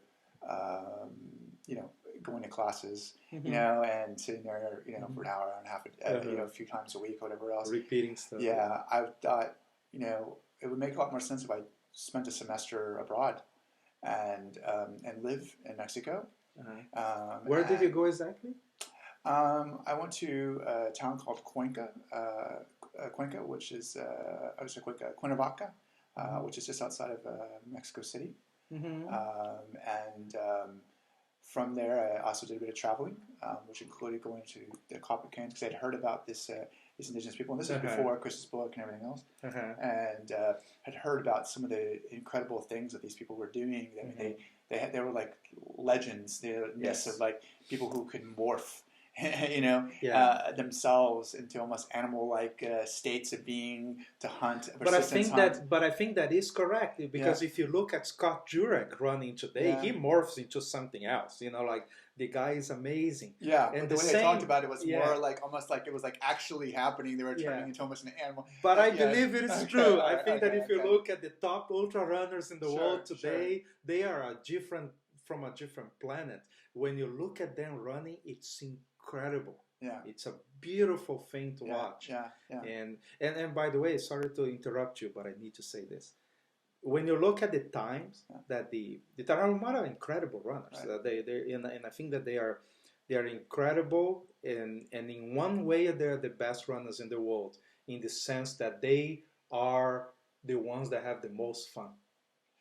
Yeah. And to me, that is a measure of a great runner. Yeah. If you look at, who has the greatest time doing it? Yeah, they beat everybody, all right? Yeah. But if you look at times, time to do a 100-mile race in the mountains, when they came to Leadville in the 80s and they blew it away, they finished like in 19 hours, right? But the knowledge of how they did it, a lot of guys, they went to Mexico, they studied the Tarahumaras, they spent time with the Apaches in Arizona and with other guys, and they start to break down the system, how they do it.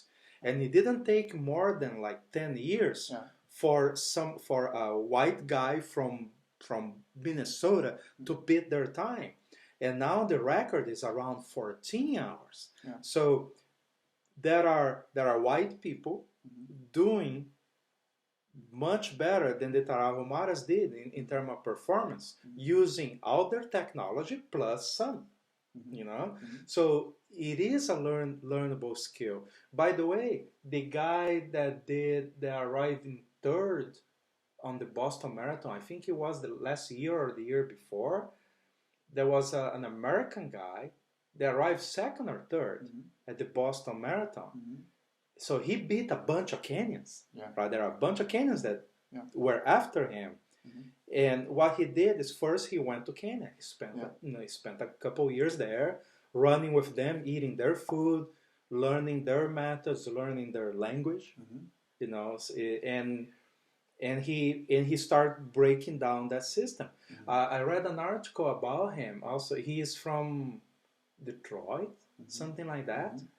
And they did some research, and they found a route around Detroit that would be the same elevations of. So they had to zigzag through the city, but it would become the same elevations that they would have at the Boston Marathon. And what they did is they would train for that. So they would train the same sequence, right, to make it familiar. The circuit of the Boston Marathon. But then they did another thing. Along the route, they put signs on the lights on the posts with pictures of Boston, of what they would be seeing at that point. Right. So let's say if at this point you're seeing this church, they would put at the mile 17 you see this church. So they would put a picture of the church on the post. So as they were running, they could check the pictures and they knew how they would be feeling and what compared to what they are seeing. Plus the training in Kenya, plus the right technology and the right science behind it. Boom, they beat the Kenyans. So they are proving that all that story about the Kenyans have special muscles, special fibers, special DNA, whatever it is complete bullshit. It's all about what they know and what they do. You know? And I really like when people explore that and they keep breaking records that people think, shit, there's no way to break this record now because it's way too far. No, it's not too far because there is no limit to what you can learn. Right? And I think that the history of the Tarahumaras is that. Now, I can tell you, I know some guys that run like Tarahumaras. They don't do nearly as much distance, but they have the same great attitude. They go to the front, to the starting line, they are laughing, they run talking, and they finish having a great time. And to me that's the Tarahumara thing, and I did that through my first run so well, and I had such a great time meeting people, and that when I finished in Los Angeles, of course I finished, we went to the bar, we had a lot of beers, and then we were having a great time, and my friends said, we are going to give you a tattoo, and they carried me nearly literally carried me to a tattoo shop, and I got my first tattoo. And it's not about how far. I think that if I just get out of the door today and I start running, I can probably do a half a marathon, but not that well. If you look at the technique, at my running style, it's not impressive, and I gained a little bit of weight since I did that thing, so it's not impressive at all. But trust me, I'm going to have more fun doing it than anybody else. Well, so what I would say about just the whole idea of persistence hunting in general is that the Tarahumara, they definitely engage in this persistence hunting to the point where obviously the goal was to essentially wear down the animal, or the animal would fall off a cliff at some point or something after kind of becoming weary and losing energy and losing focus. But it's a kind of an uncommon thing that they do as compared to what is more easily obtained by just growing plants or whatever they're able to buy from stores now, whatever else. So it's kind of a dynamic, but they're not the only ones. I mean, there's many traditions of tribes, running 100 kilometers, 200 kilometers in a day, just to go visit the next tribe. Yeah. And go there, say hi, spend an hour or 2 hours, and then run back. Then run back. Yeah, Exactly. you know, and so it's like Yeah. this is you know it's for them it's a way to go to go places is to run, and it's a sociable thing, or it's a thing that they don't see as work, you know, or exercise. I mean, it's kind of interesting that you kind of making this point too, because I was just contacted by a guy who's kind of a well-known exercise expert who is going to be doing an article for the Daily Beast, and he wanted to interview me about my ideas about exercise as it relates to punishment and pain, and basically what it comes down to is this: what I feel is lost is this: is that you know, as kids, you go to any playground, kids, and watch them, you know, move. You go to the Amazon, and you watch kids run around and play in nature, and they're laughing, they're smiling, they're enjoying movement, they're having fun, and the purpose of movement is to enjoy, to have fun, to connect with each other, to spend time together. And we've lost this because it's become about production. It's become about this mechanistic view of the world. Exercise today, the way that it's shown in schools or even in CrossFit, all those forms of exercise and the Olympics and all that comes from military culture, from military boot camp. Even the Olympics is look at the Olympics, look at what they do in a boot camp now, what they did in a boot camp in Sparta 3,000 years ago is the same thing. Even the actions are the same, you know. But look at the playground of the kids; it's going to be something completely different, right? So, this is you know, we've kind of lost. You know, our approach to movement, and you know, and the Tarahumara is a good example, but there are other, like I said, there are many tribes. They're not the only one by any stretch of the imagination, who they move, you know, for the enjoyment of it, and it's something that they are connected to, and that movement's connected to everything else they do.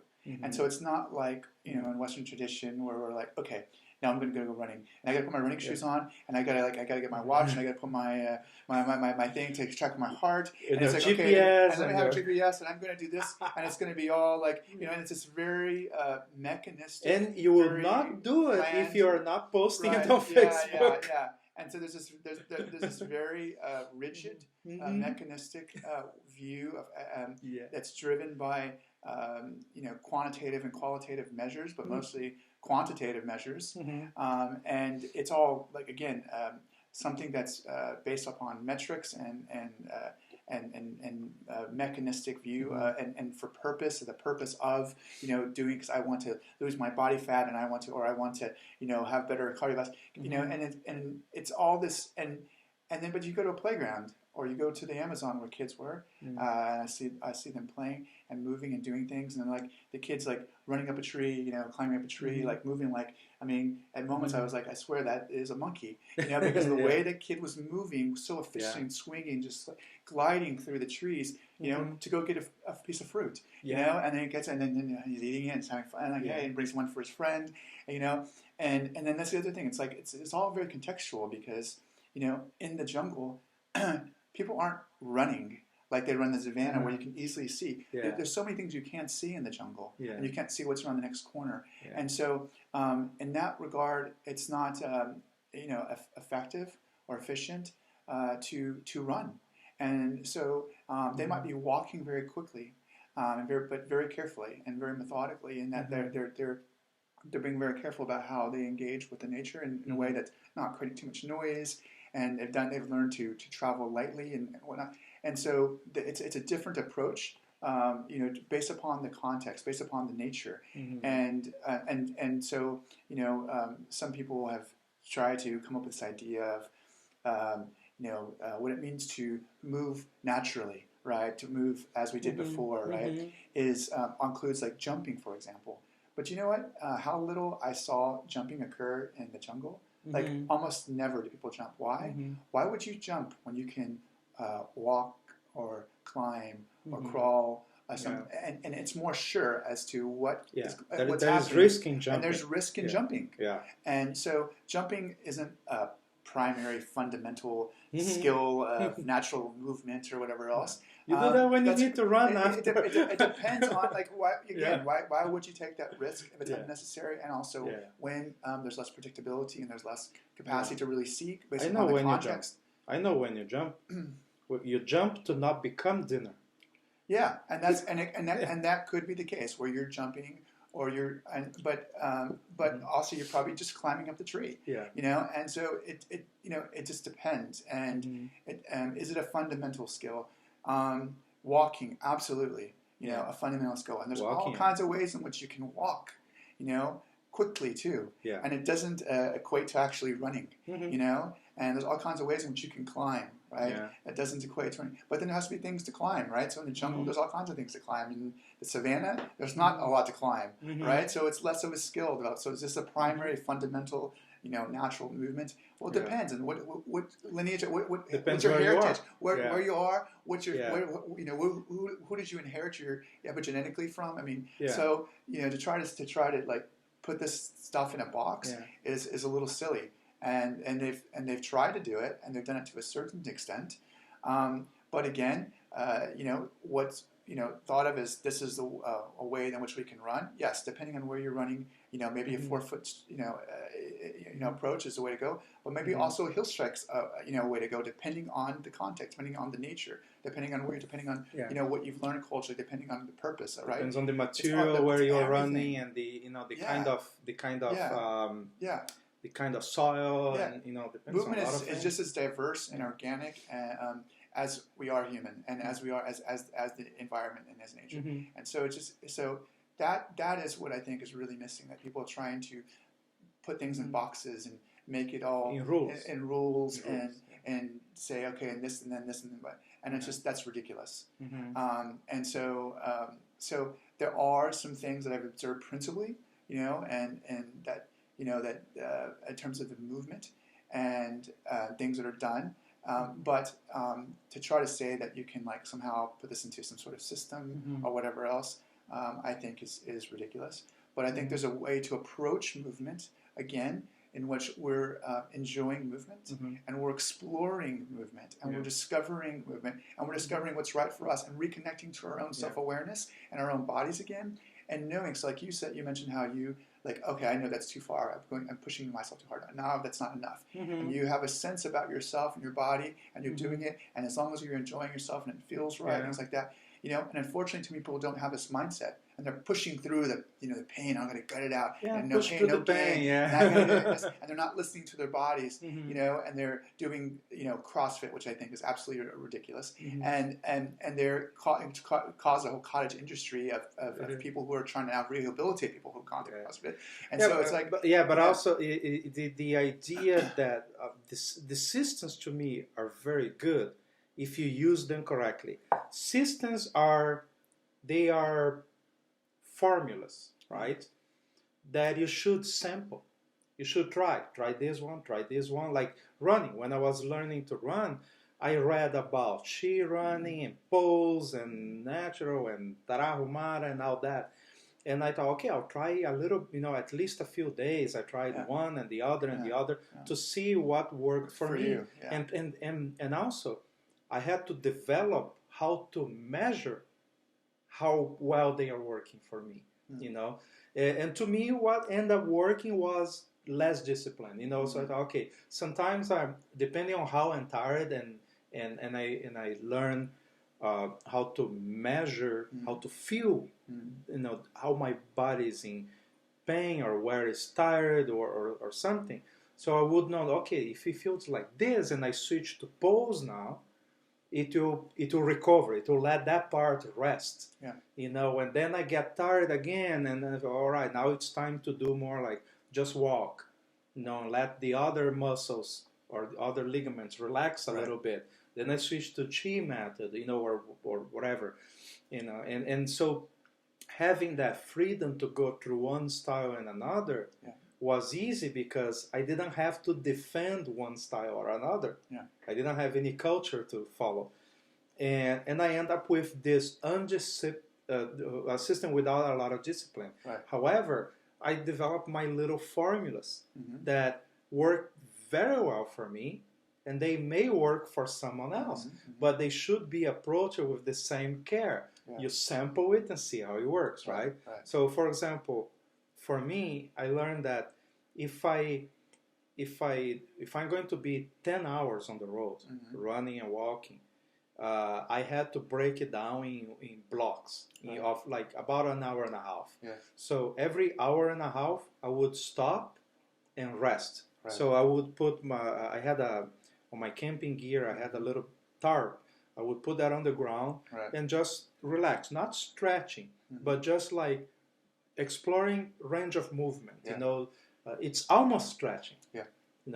But when you stretch and you do a move and you go a little further and you feel a little bit of pain, that pain is fibers breaking. Yeah. I don't want to do that when I'm in the middle of running for 10 hours. Right. So I go just before that, while it's still super comfortable, right? But I do all kind of movements. That was my routine. But I learned that if I only stop to rest when I'm tired, it was not nearly as effective as if I stop to rest every hour and a half. Right. So rest while you are still fresh. Yeah. It worked a lot better for me. Another thing I did is, so I would do those intervals, and also within that 1 hour block, every half an hour, at most, I would arbitrarily change the running styles. Right. So no matter what I'm doing, if I'm walking, I start jogging. Yeah. Or if I'm jogging one method, I jog another method. I would arbitrarily choose just to not let my body get used to just one thing. Right. Because a runner is a very specialized machine that does the same thing over and over and over. And at the end of the run, you need a hip replacement surgery or something. I didn't want to fall into that. Right.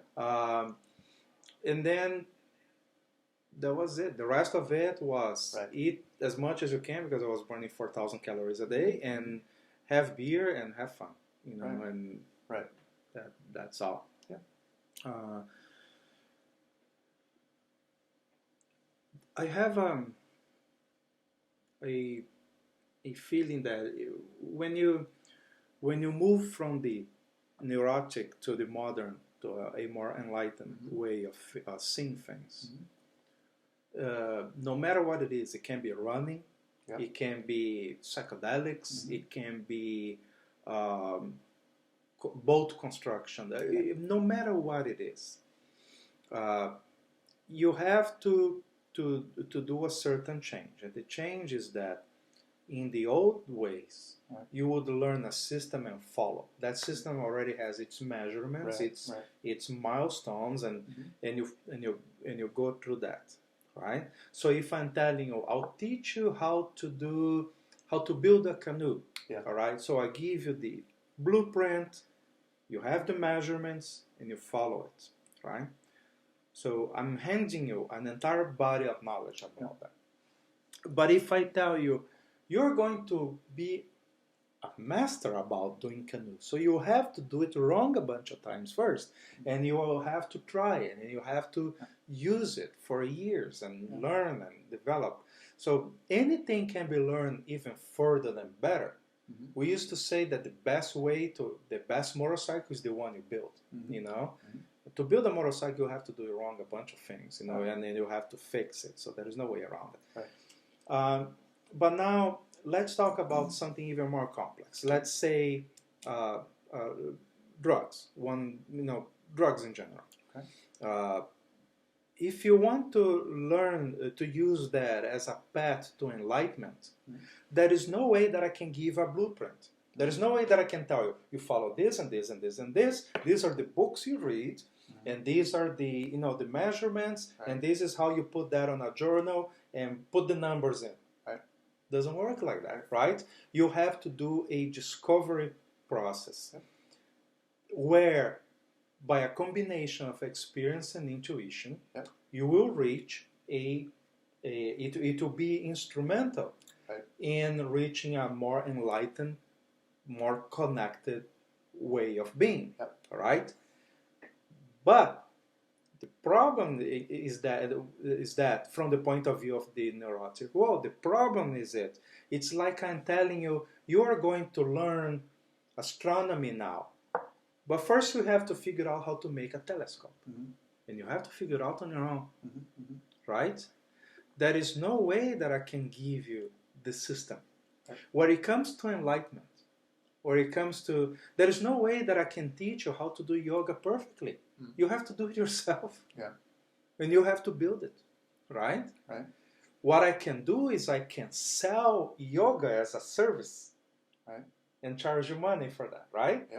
I can bring you to a studio that looks like any other yoga studio in the world, and you do that in line with a bunch of other people, and you buy the same mat that someone buys in Russia and another one buys in Brazil. It's the same brand, So if I transform yoga in a product, I can deliver it to you right now. But if you want to learn yoga as yoga is, which is self-discovery through your own body, then you're on your own. And you can do that under a tree. You can do with people or alone. You can do that in your bed. It doesn't matter, because now it's your own journey, right? So I see the same in that in the exercise and running and self-discovery and traveling. Traveling is another one, another discipline that is.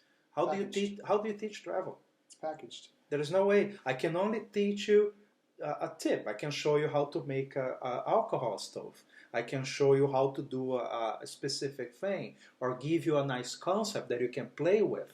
Like when we were talking yesterday to our friend, and he talked about the Palace of the Winds, how people go there, the nobles would go there to take a peek and look at the world, right? That was a very useful metaphor that I can explore for the rest of my life. But I still have to do it. I still have to go and do it myself. Experience it for yourself. Yeah. I mean, you mentioned that we met with Mike, who's arguably easily the most traveled man in the world, and traveling for over 23 years. It sounds like and not country counting, actually living amongst indigenous people and going to cities and doing everything from traditional couch surfing to staying in hostels to camping or whatever. And he's completely legit. But what I took away from that is that, and the book that he's writing, is that there are definitely experiences that you will have if you're actually traveling that will end up being stories that are truly unique to you, and from those are like lessons learned, things that you've taken away, takeaways that giving you greater insights into what it means to be human, what it means to connect to other people, to share with other people. And also what I took away from it was, this idea that potentially there's a way to think like a traveler, right? You can be a tourist, but there's a way to think like a traveler as a matter of principle. And if you apply that to thinking like a traveler, then you can then have a much more deeper, meaningful intercultural experience that will lead to some truly unique, interesting stories that you wouldn't otherwise have if you're just buying packages as a tourist. And I think that's what's interesting. I think that way of thinking can be developed and not taught, but it can be introduced to people. And they can be guided or led or helped to understand a new idea, a new approach to things, and then ultimately things can be passed on between you and that person that helps them to develop along that path. You know, but ultimately it's their own path, right? And there are many paths, and depending on what country you're in and whatnot. So, so I think that's possible, is to kind of acquire almost the approach to traveling and the thinking of it and the feeling of it and the sensing of it. Similarly to when I was learning to run, I read about the different methods and I watched videos and all that, and I sample, right? Yeah. So I got ideas. I got building blocks from them, right? But the building blocks are not the run. Yeah. The building blocks are just something that I use, right? Yeah. I believe that videos and podcasts like this or his book, which I'm very excited to read, they are these building blocks that you can use and think of, learn how to think about it. I have found some incredible podcasts and videos and some of the people that I'm inviting to podcasts like you are very insightful about it. So I believe that these podcasts and others will be helpful as those building blocks. Right. But you still have to do your own thing. You know, you have to. You still have to go out and do it. Yeah. Like we can bring you the glass, we can bring you the water, but you have to drink it. You know, like it's not. You know, I cannot live your life, right? You still have to do it yourself. Yeah. Unlike the view of the traditional consumer view, in which, okay, we bring you into this and we put you on this bus and we take you to the place and you see the monuments. And that can be sold as a product, but that's not the same thing. You know, that compares to the experience of going there on your own and learning it. I would say if I have to compare, it's the same difference of a blow-up doll to the real woman. Sure. You know, it's that poor. It's you know, it's not equal to the real thing. Right. You know, or like the blow-up mattress to the real mattress, in comparing with the blow-up doll and the real woman, right? Not the same experience. So yeah, you still have to build and do it. And when you mentioned the natural movement idea, I like it because it is so related to the idea that we already know it. You don't need to pay anybody to do it. You just have to understand that if you look inside of yourself, it was already there.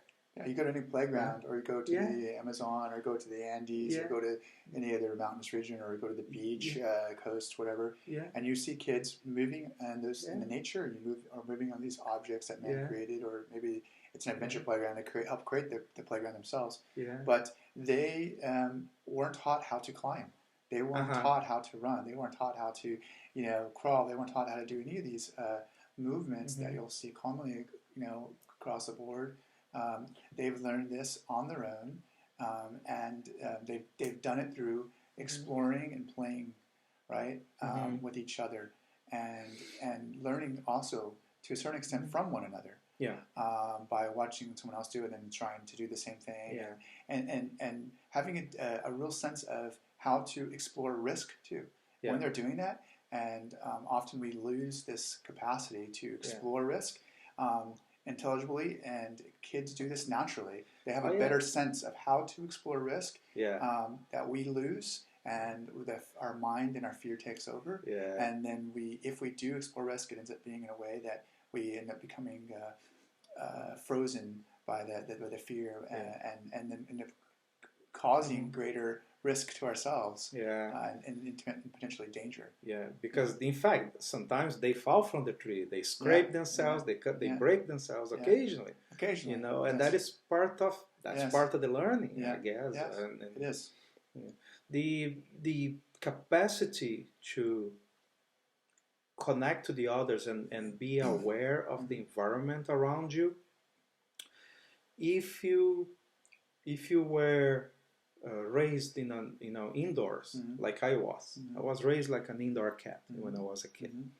rarely went outdoors. It was only after my mother divorced and then Mm-hmm. she married again to a guy that he was a professional athlete Mm-hmm. and he liked to hunt. Mm-hmm. So he would take me on his Mm-hmm. hunting trips. Mm-hmm. And in the beginning, I fucking hated it. Yeah. All right? I thought, this sucks. Right. Right? Right. But very gradually, I started to enjoy. You know, I didn't admit that, but because I was a teenager. Teenagers are shit. Mm-hmm. So, but I was beginning to get it. You know, at least it was something that felt like a challenge. Sure. And now I love to be outdoors. So Yeah. you know, if someone invites me to hunt, I would go in a minute. You know, Yeah. or not line fishing. I just Sure. it's not in me. But if it is like bow fishing or something Right. like that, I'll go. Then when you are raised outdoors a lot, you know, and they just tell you to go play in the backyard with a stick and go talk to the other kids and go skate with them or something, you develop a very reasonable and practical capacity to observe what's going on. Yeah. In my case, I didn't develop that. Right. So I was not just shy, but I was very unaware of what's going on. Mm-hmm. I had to correct that later with improv. Right.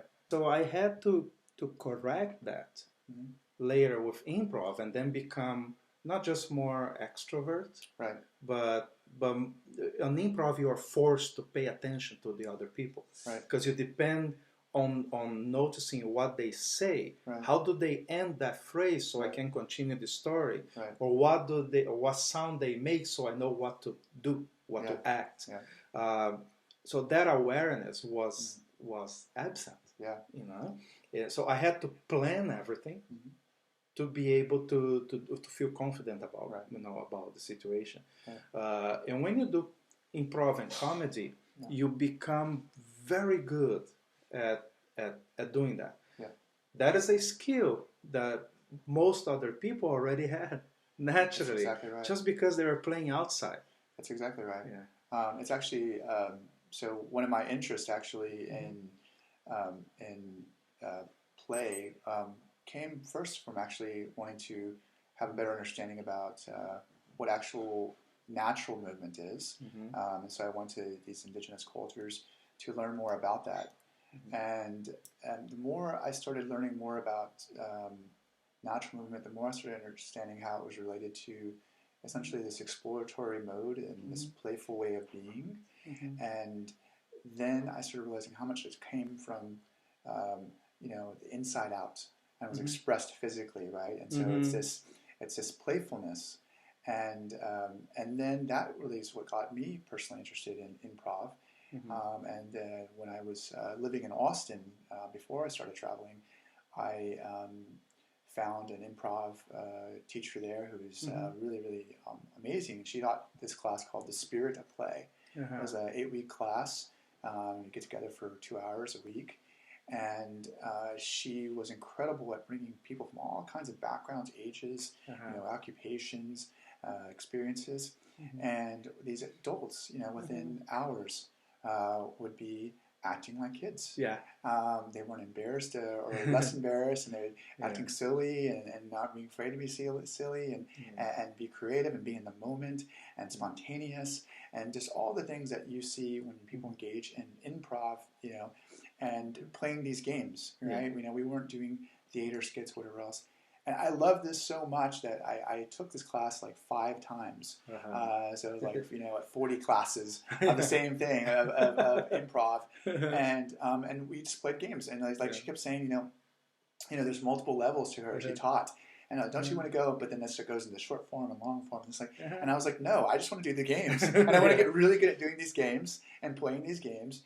And understanding how to facilitate these games. Because you were a raramuri at that moment. You were having fun. Yeah, it's having fun and it's enjoying it and collaborating and innovating and all this stuff.